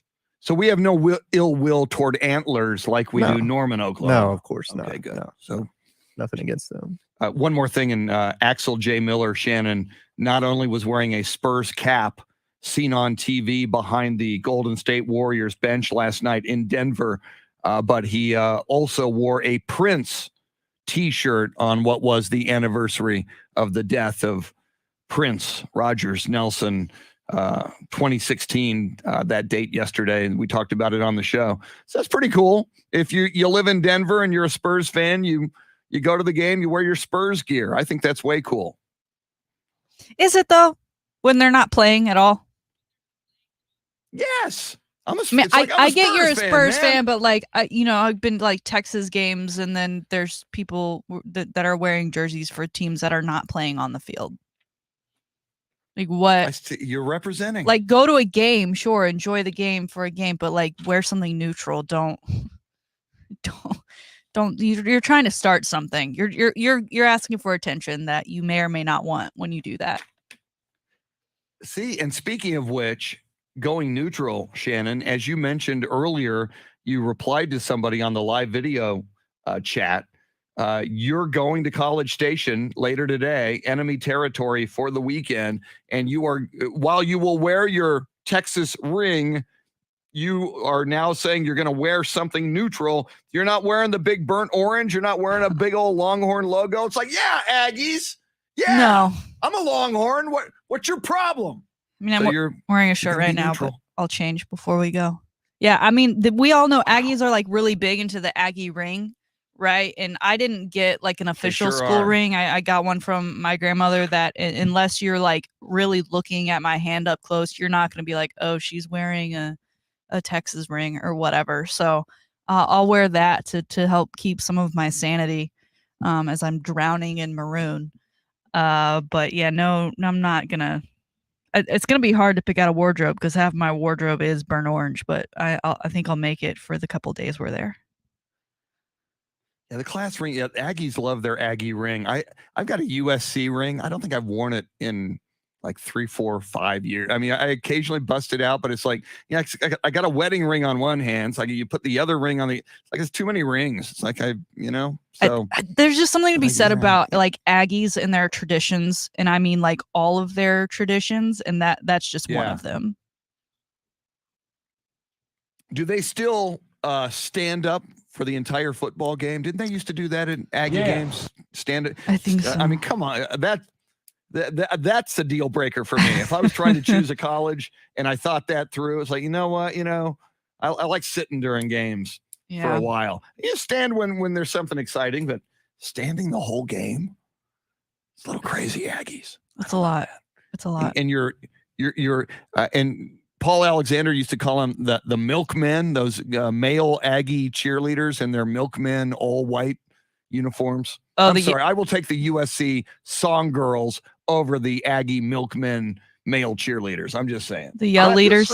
Not that there can't be male cheerleaders, but is that what they're called? Yell leaders? Yeah, those are the guys that are, I don't know what you call those movements they do, but it's yelling, but with their hands.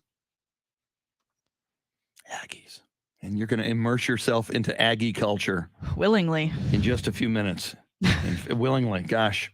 We'll be checking the social media, and we'll get a full report from Shannon on Monday's show. All right, Shannon, we talked a lot about it, and we should probably touch upon it again for people just tuning in, and we will. Memphis's historic comeback to beat the Grizzlies last night. But you, ma'am, your Dallas Mavericks, I am very impressed. When I heard Luka was out for multiple playoff games, and Utah's a darn good basketball team, I thought the Mavericks were toast in this series. I thought they're going to get beat in 5 games, maybe a sweep. Dallas goes into Utah. Jalen Brunson gets 31 points. No Luka last night. Oh, by the way, and Jalen Brunson from Villanova, where he won a national championship under Jay Wright, who retired yesterday, we talked about. But Dallas beats Utah 126-118. Get a road win. They're up 2-1 at Utah. And one more game, obviously, game 4 at Utah. Shannon, you got to be pretty darn happy as a Mavericks fan from what you've seen so far. Yeah, I mean, we've seen the Mavericks in recent years. They get to the playoffs, and then a star like Luka is injured and is not able to play in one or any of the games, and that really hurts the team, especially going into where you should be peaking and being at your best. So I was certainly worried, especially with the matchup of the Jazz. But now that we're in the lead 2-1, I like it because I feel like you take some of the pressure off on needing to get Luka back in sooner than maybe he's ready for. And also we've got guys that are playing their butts off. You mentioned Jalen Brunson with the 31 points last night. I mean, guys are playing for contracts, right? I think that's a positive way to look at it. When you are one of those guys on the team, you're not the face of the team. People are doubting you. Okay, well, not only do I want to do this because I want to advance in the playoffs and win this game, but this I'm on in the playoffs. I'm in prime time. I'm going to be seen, and I'm going to earn me a couple million tonight by showing out and putting up for my team. Yeah, so Jalen Brunson gets 31 for the Mavericks. Spencer Dinwiddie gets 20, and the Mavericks with the big win. So are you, if Luka comes back, and I mean, I haven't paid close attention to when he's expected to come back, Shannon, but I mean, I got to believe if they're playing at this level against a really good Jazz team, if Luka can come back and be healthy, my goodness, this Jazz team could go deep in the Western Conference in the playoffs here. Yeah, and not to obviously we're talking about Luka and his injury and him coming back from injury, but the Suns, currently Devin Booker, he'll be out now 2 to 3 weeks, and for a team that was once again expected to make a deep run, I mean, things are kind of aligning right now for the Mavericks, and whether or not Luka plays the next game or plays a ton, I think you'd limit his minutes to see if this team can keep going at the rate they are to hopefully get a win and allow him again more time to heal so that he's at his peak and at his best performance level come a later playoff run. Well, and you mentioned the Devin Booker injury for Phoenix out 2 to 3 weeks. We also found out yesterday that Chris Middleton will be out for 2 weeks for the Milwaukee Bucks. So, they've that's not a good thing for the Bucks as they try to move on. And back to Phoenix for a second, Shannon.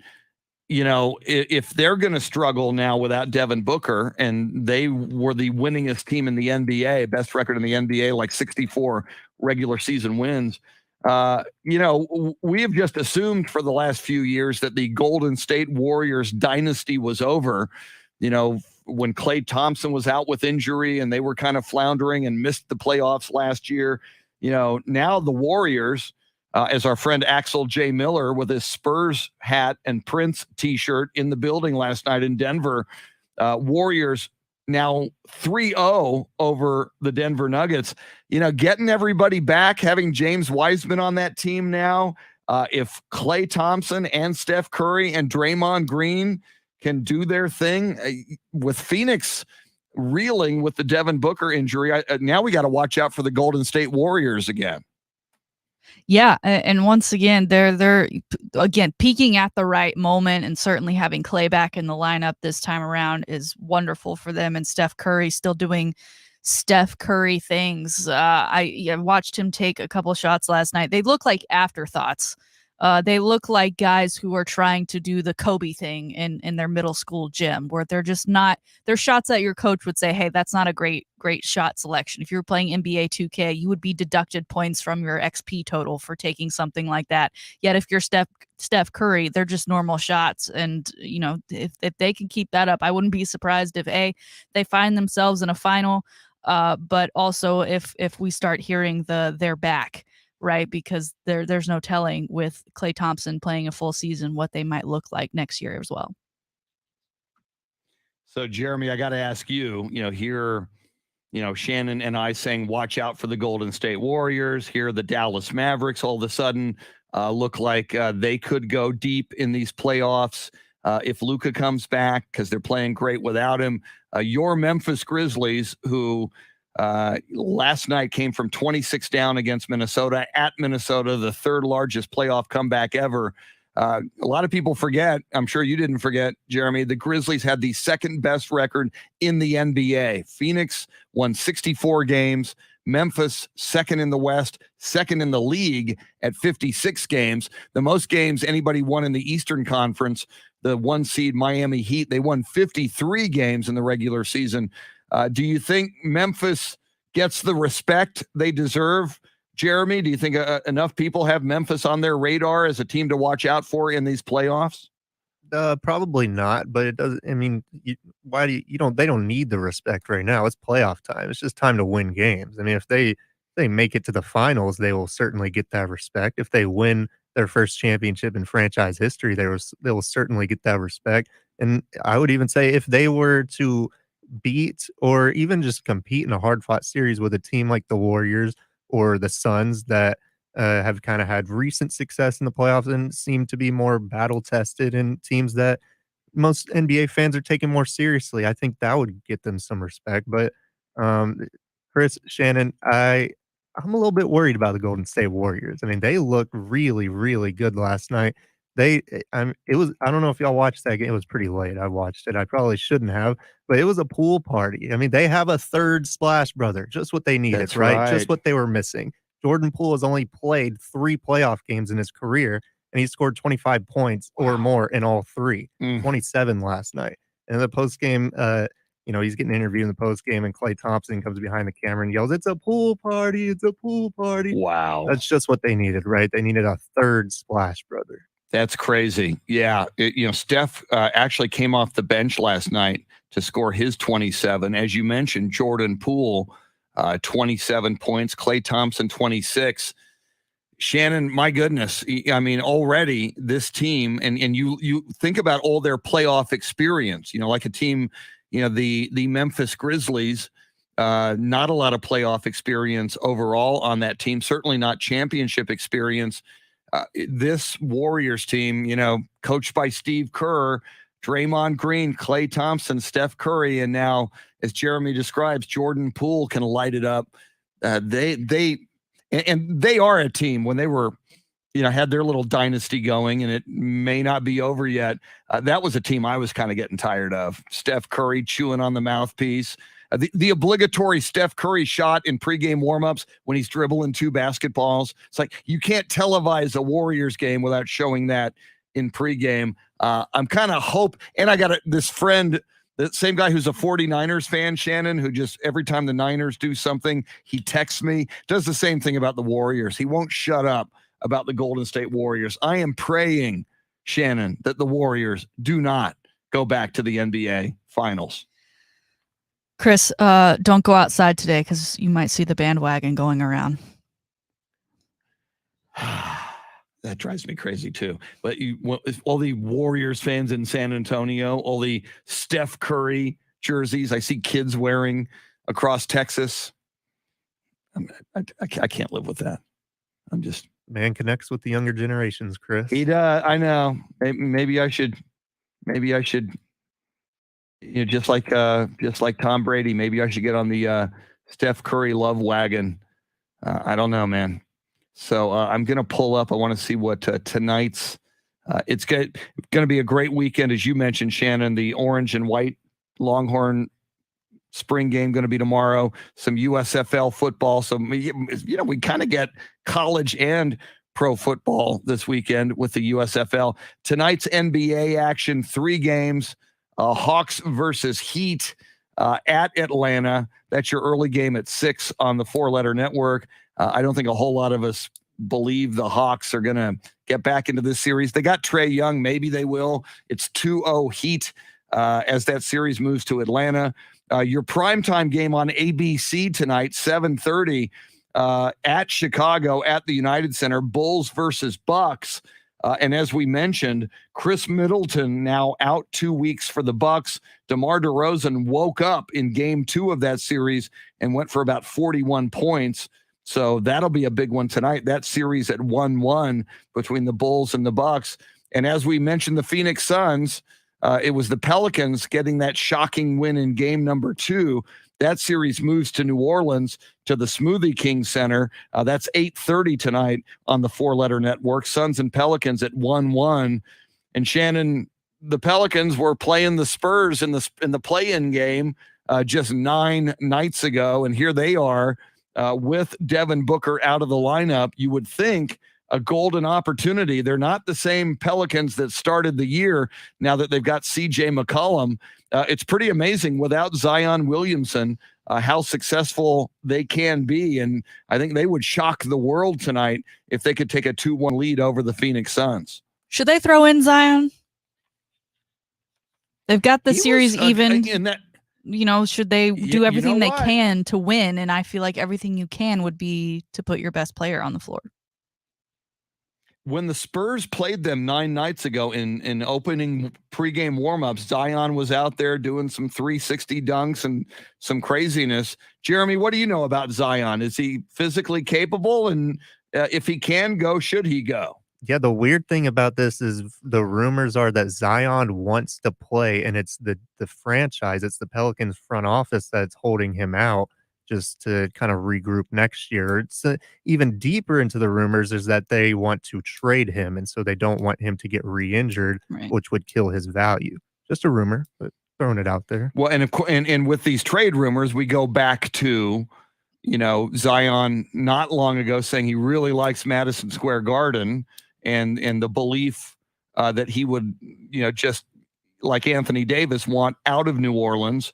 So maybe, Shannon, it does make sense for the Pelicans to want to move him and get value for him before he inevitably leaves. And you wonder if the league, the Knicks have sucked for so long, and in the number 1 media market in America, you wonder if the league would even like to secretly facilitate a move to get Zion to the Knicks. I think that would probably benefit the league if he went there. Yeah. And even like the value of Zion, I get like, don't put him in. He might get hurt again. That'll hurt his trade value. But I'm almost like, the other side of the coin is you could potentially raise his trade value because no one's seen him in so long. There's no guarantees that even when he does come back that he'll be that explosive guy that he was meant to be when he came into the league, that if he were to make a splash in these playoffs, maybe that makes some more noise as far as his trade value is concerned.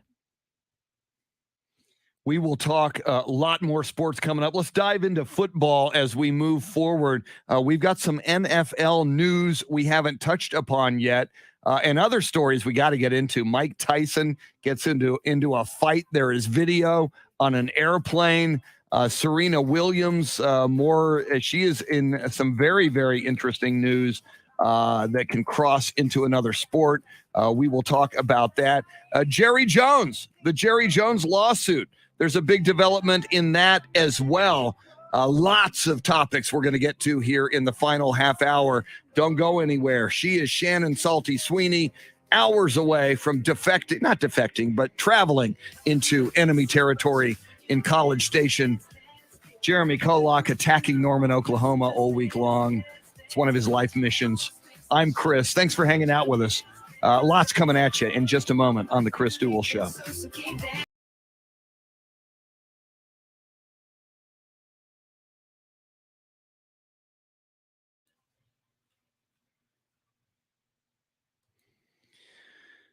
See, Louisa, I don't have a dog in the fight, but sports hate the Pelicans. So if the Nets don't make it, I'll be rooting for the Warriors to win it all. Louisa, rooting for the Golden State Warriors, man. Axel J. Miller says, I'm with you. I only root for my Spurs. Locally, they even sell whiny Warriors and Giannis Bucks gear here in Denver. I have to order Spurs gear, so darn right they're going to see me and Spurs fans locally represent our dynasty. Yeah, Axel, I think it's cool. You're a San Antonio guy in Denver. You're a Spurs fan. I say you represent. Yep. It's the right thing to do. Totally agree.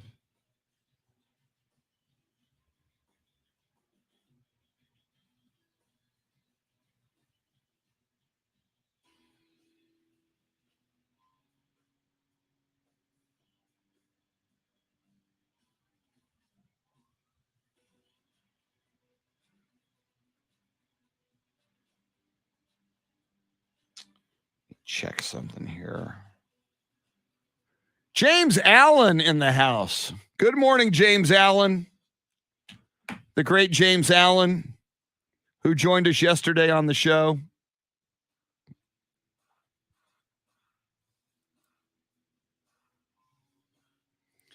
And James, I'm gonna talk to you. I've got to for just next week. Absolutely want you on the show.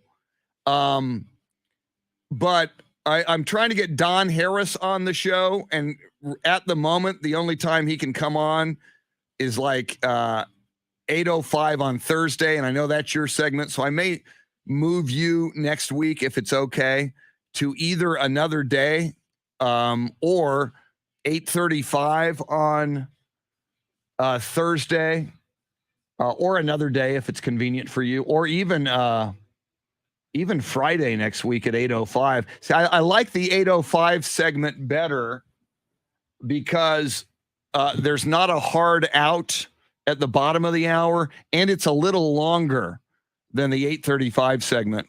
So I'll talk to you about that next week, James, but we may and plus, if we get you on Friday next week, we would have one day of the draft, the NFL draft in the books, and we could react with you to the first round of the NFL draft. So anyway, we'll talk about that, James. Yeah, I like keeping you in your normal spot. But with Don, that's the only way I can get him. So thank you, sir. We will certainly mention you profusely at that time, but maybe on it might even work to our benefit to have you on Friday next week, just because that first round of the NFL draft would be in the books.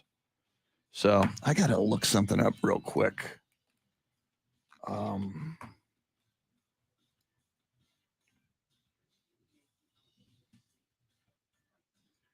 Where is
Ah.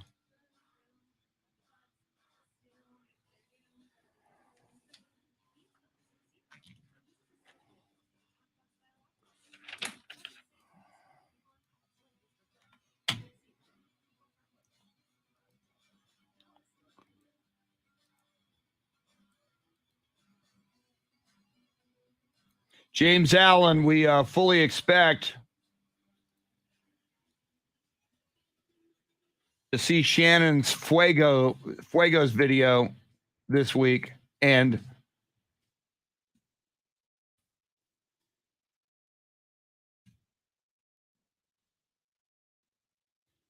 where is that? Oh, there it is. Good, good, good. I found what I was looking for.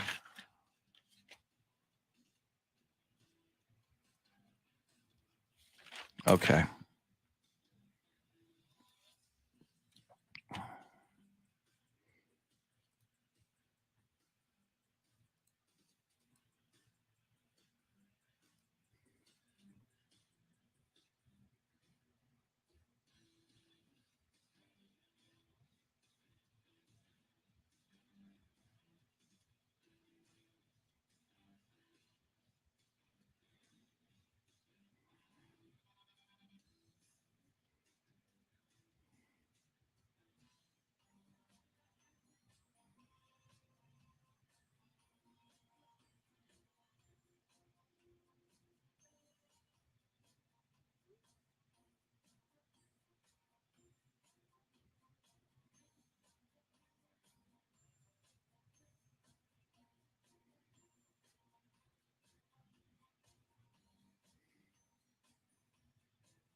DQ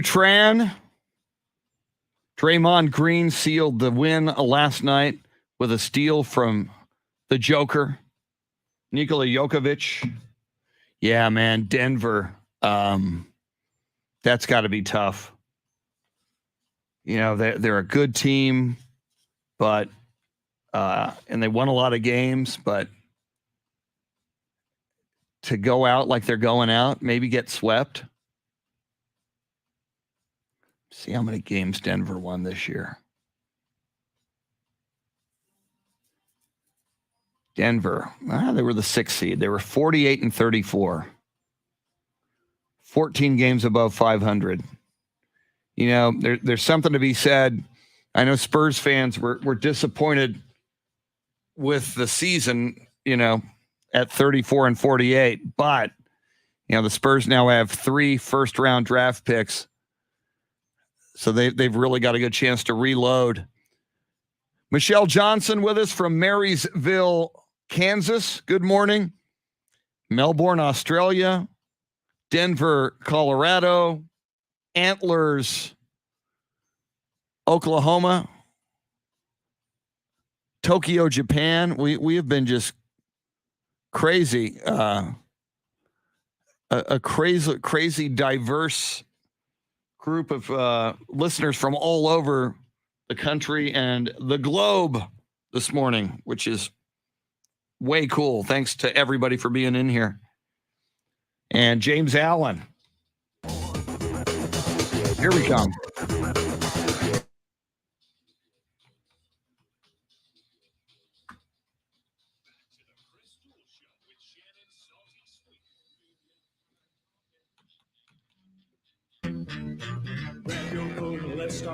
Thank you very much.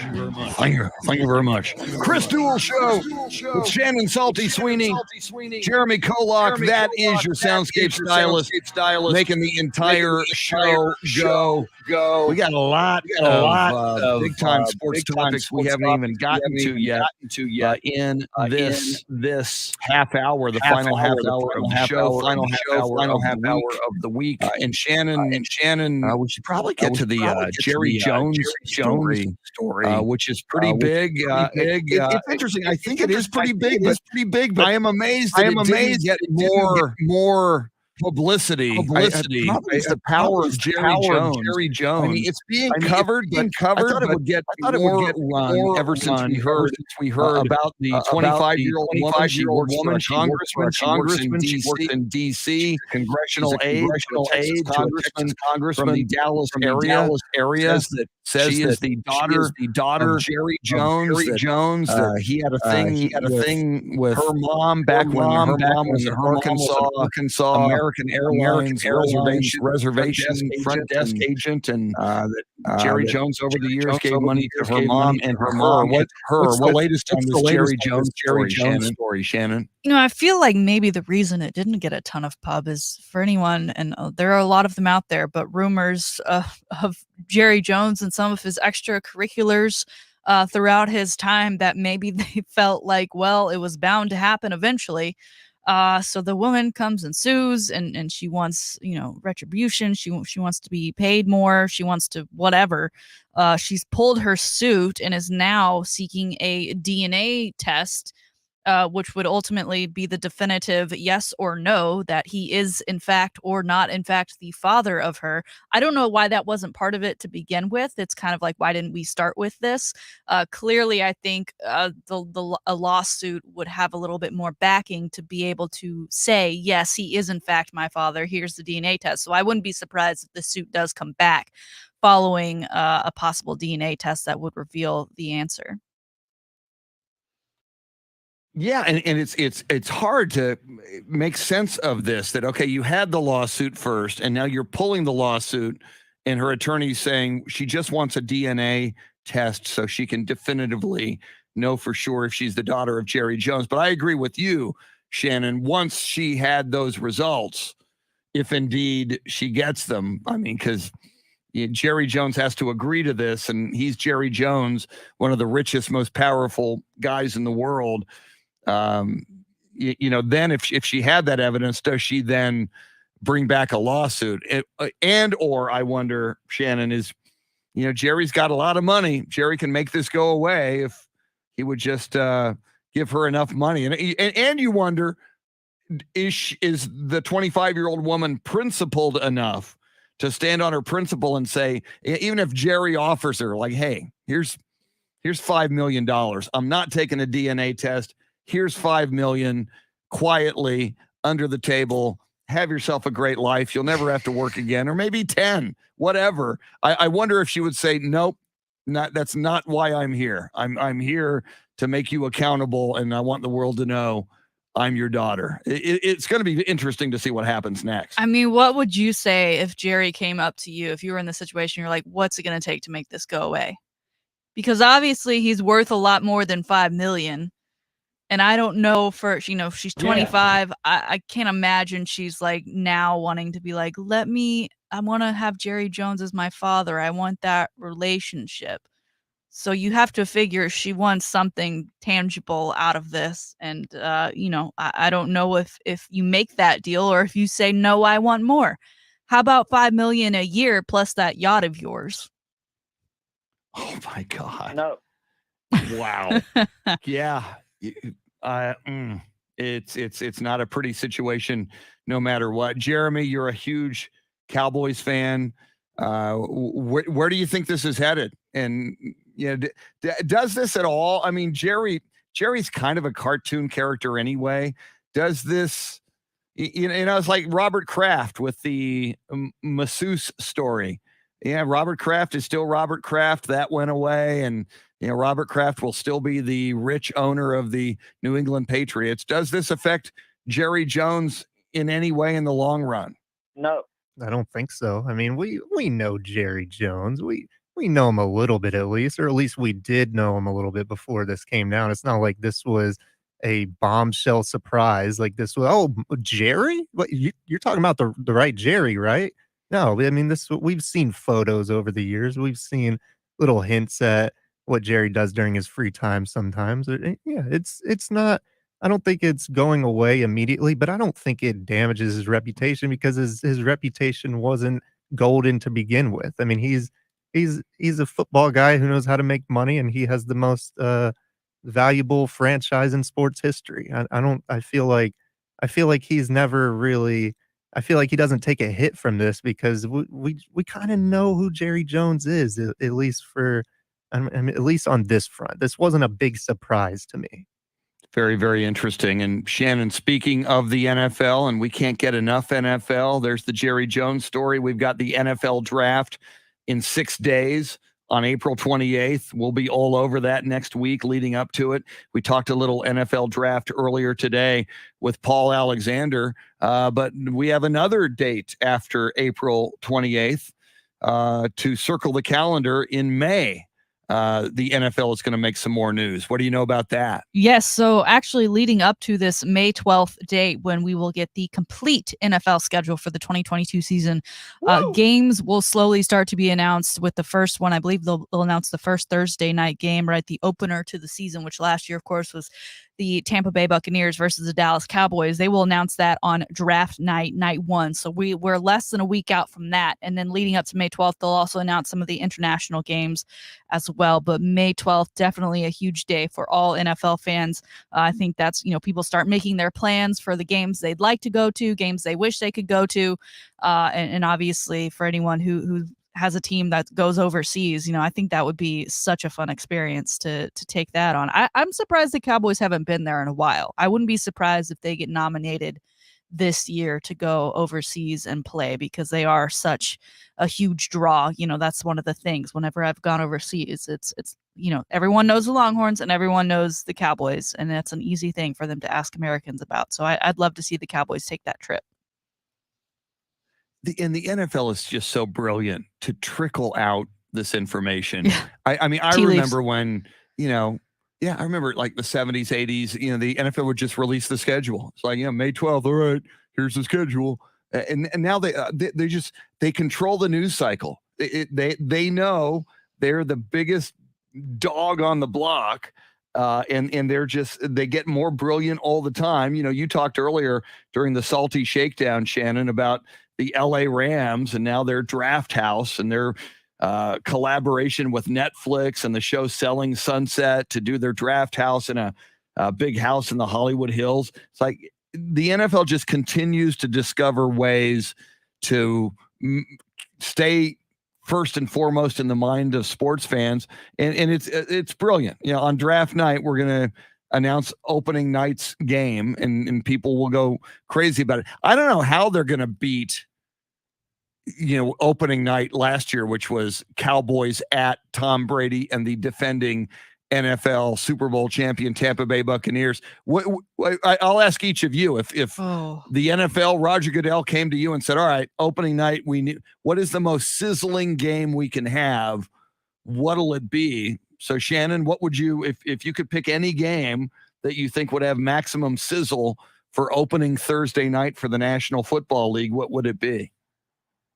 I mean, I'd almost love to see Bills Kansas City just because the way that game ended. Do they always have the reigning Super Bowl champ host? I'm not sure that it's always. Okay. I mean, we'll have to look that up, but off the top of my head, I'm not sure that it's like guaranteed. Therefore, to be the Rams, I'm not sure. But storyline. I mean, you think about it. Go ahead. The Rams in that stadium now, where they won the Super Bowl, it's their home stadium. Mhm. Rams versus somebody, maybe even Mahomes might be a big opening night if they choose that.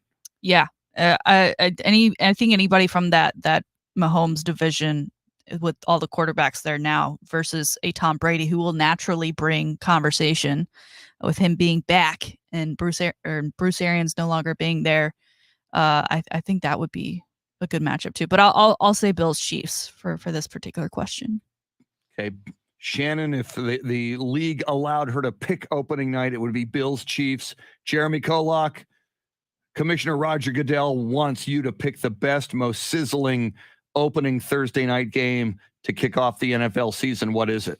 Well, I'm going to try to move the needle a little bit with some of the recent movements around the league, and I would put a team with a fresh face, a fresh superstar like the Broncos, maybe, and then put them against an established team, but still a team that's kind of new to the scene and still kind of fresh, in the Cincinnati Bengals. I would like to see I think Joe Burrow would bring a lot of eyes to the opening game to kick off the season, and then people would want to see how a player like Russell Wilson would look, to throw him into the fire. Don't give him those few extra days to figure things out. Let's start him on that new journey on Thursday night instead of Sunday.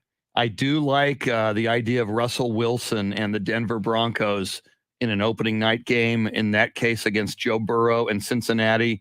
I don't think the NFL is going to go Brady for a second year in a row. Shannon, I'd probably go Tampa Bay at Kansas City, have Brady versus Mahomes. But I think if you're the Rams, or anybody else in the NFC, if you go Brady a second year in a row on opening night, I think other teams, especially the Rams, would say, hey, you did it last year. They were defending Super Bowl champions.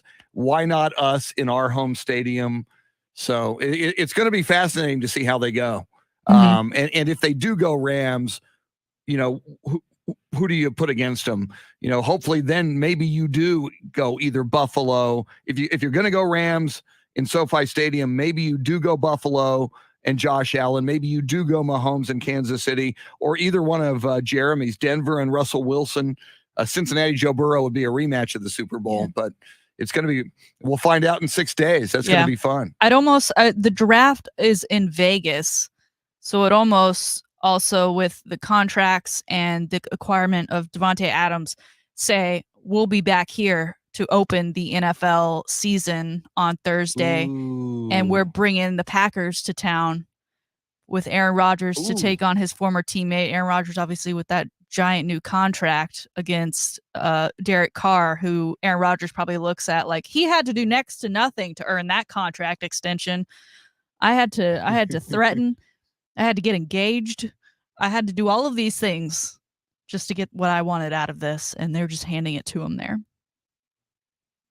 Going to be that's a brilliant idea too, though, to just in Vegas announce that we're coming to Vegas for opening night again. That would be fun. Finally, Shannon, and I know we're up against it, but and we should have gotten to this earlier, but Mike Tyson, Iron Mike Tyson, apparently being harassed by a dude on a plane. A lot of people think the dude had it coming, but you don't want to mess with Mike Tyson on an airplane because he might smack you and fight you. What's the latest on the Mike Tyson airplane altercation? I remember a couple of years back seeing Mike Tyson kind of making the rounds and being on a lot of like morning talk shows and saying, I'm a changed man. I'm more calm. I'm not the guy who bit the ear off anymore, whatever. But then you hear something like this. You're like, okay, so he hasn't changed. Like, not again, kind of like the Jerry Jones thing, not too surprising. He was on a plane. I guess he was going to speak at a weed legalizing event, promotional activity, something he was probably getting paid very handsomely for. And on the way there, a guy was kind of poking fun at him, poking the bear, poking Mike Tyson, which you don't do. And Mike Tyson, even though he's on a plane, even though there are plenty of witnesses around to watch, he went ahead and decked the guy in the face. Wow. That's going to be interesting to see if lawsuits ensue. I mean, Well, we just got Shannon, what can masks we off. say? Now we've got this. Come on, Mike. Yeah, I'm Team Tyson on this one. I Team think the guy Tyson, had it all right. coming. a lot of people. A lot of people are saying that. I want more info to come out, but I think I'm initially on Team Mike here. Amen. I'm with you. All right, Shannon, have a great time in College Station. We'll be following your social media and hoping for some memorable images and perhaps a video of you. Yes. In College Station. Jeremy KOLOK, outstanding as always, sir. Thank you, sir. I'll be back on Monday. Woo! Oh, my goodness. We're going to have so much to talk about. Shannon's trip to College Station, NFL draft, everything. Be safe, Shannon. Yes. Be very careful. Enemy territory. Yes. Our thanks to Paul Alexander and Ironman CLINT Proctor. Best of luck in the Ironman competition tomorrow at the Woodlands. Have a big weekend, everybody. We'll see you Monday. Adios.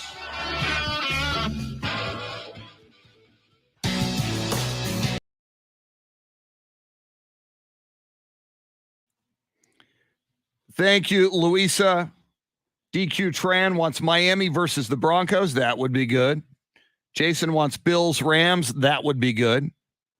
I got a feeling it's going to be Rams just because it was Tampa Bay, and it might be historically kind of what they do. So we shall see. All right, y'all. Have a great, great weekend, and we'll see you Monday. Bye.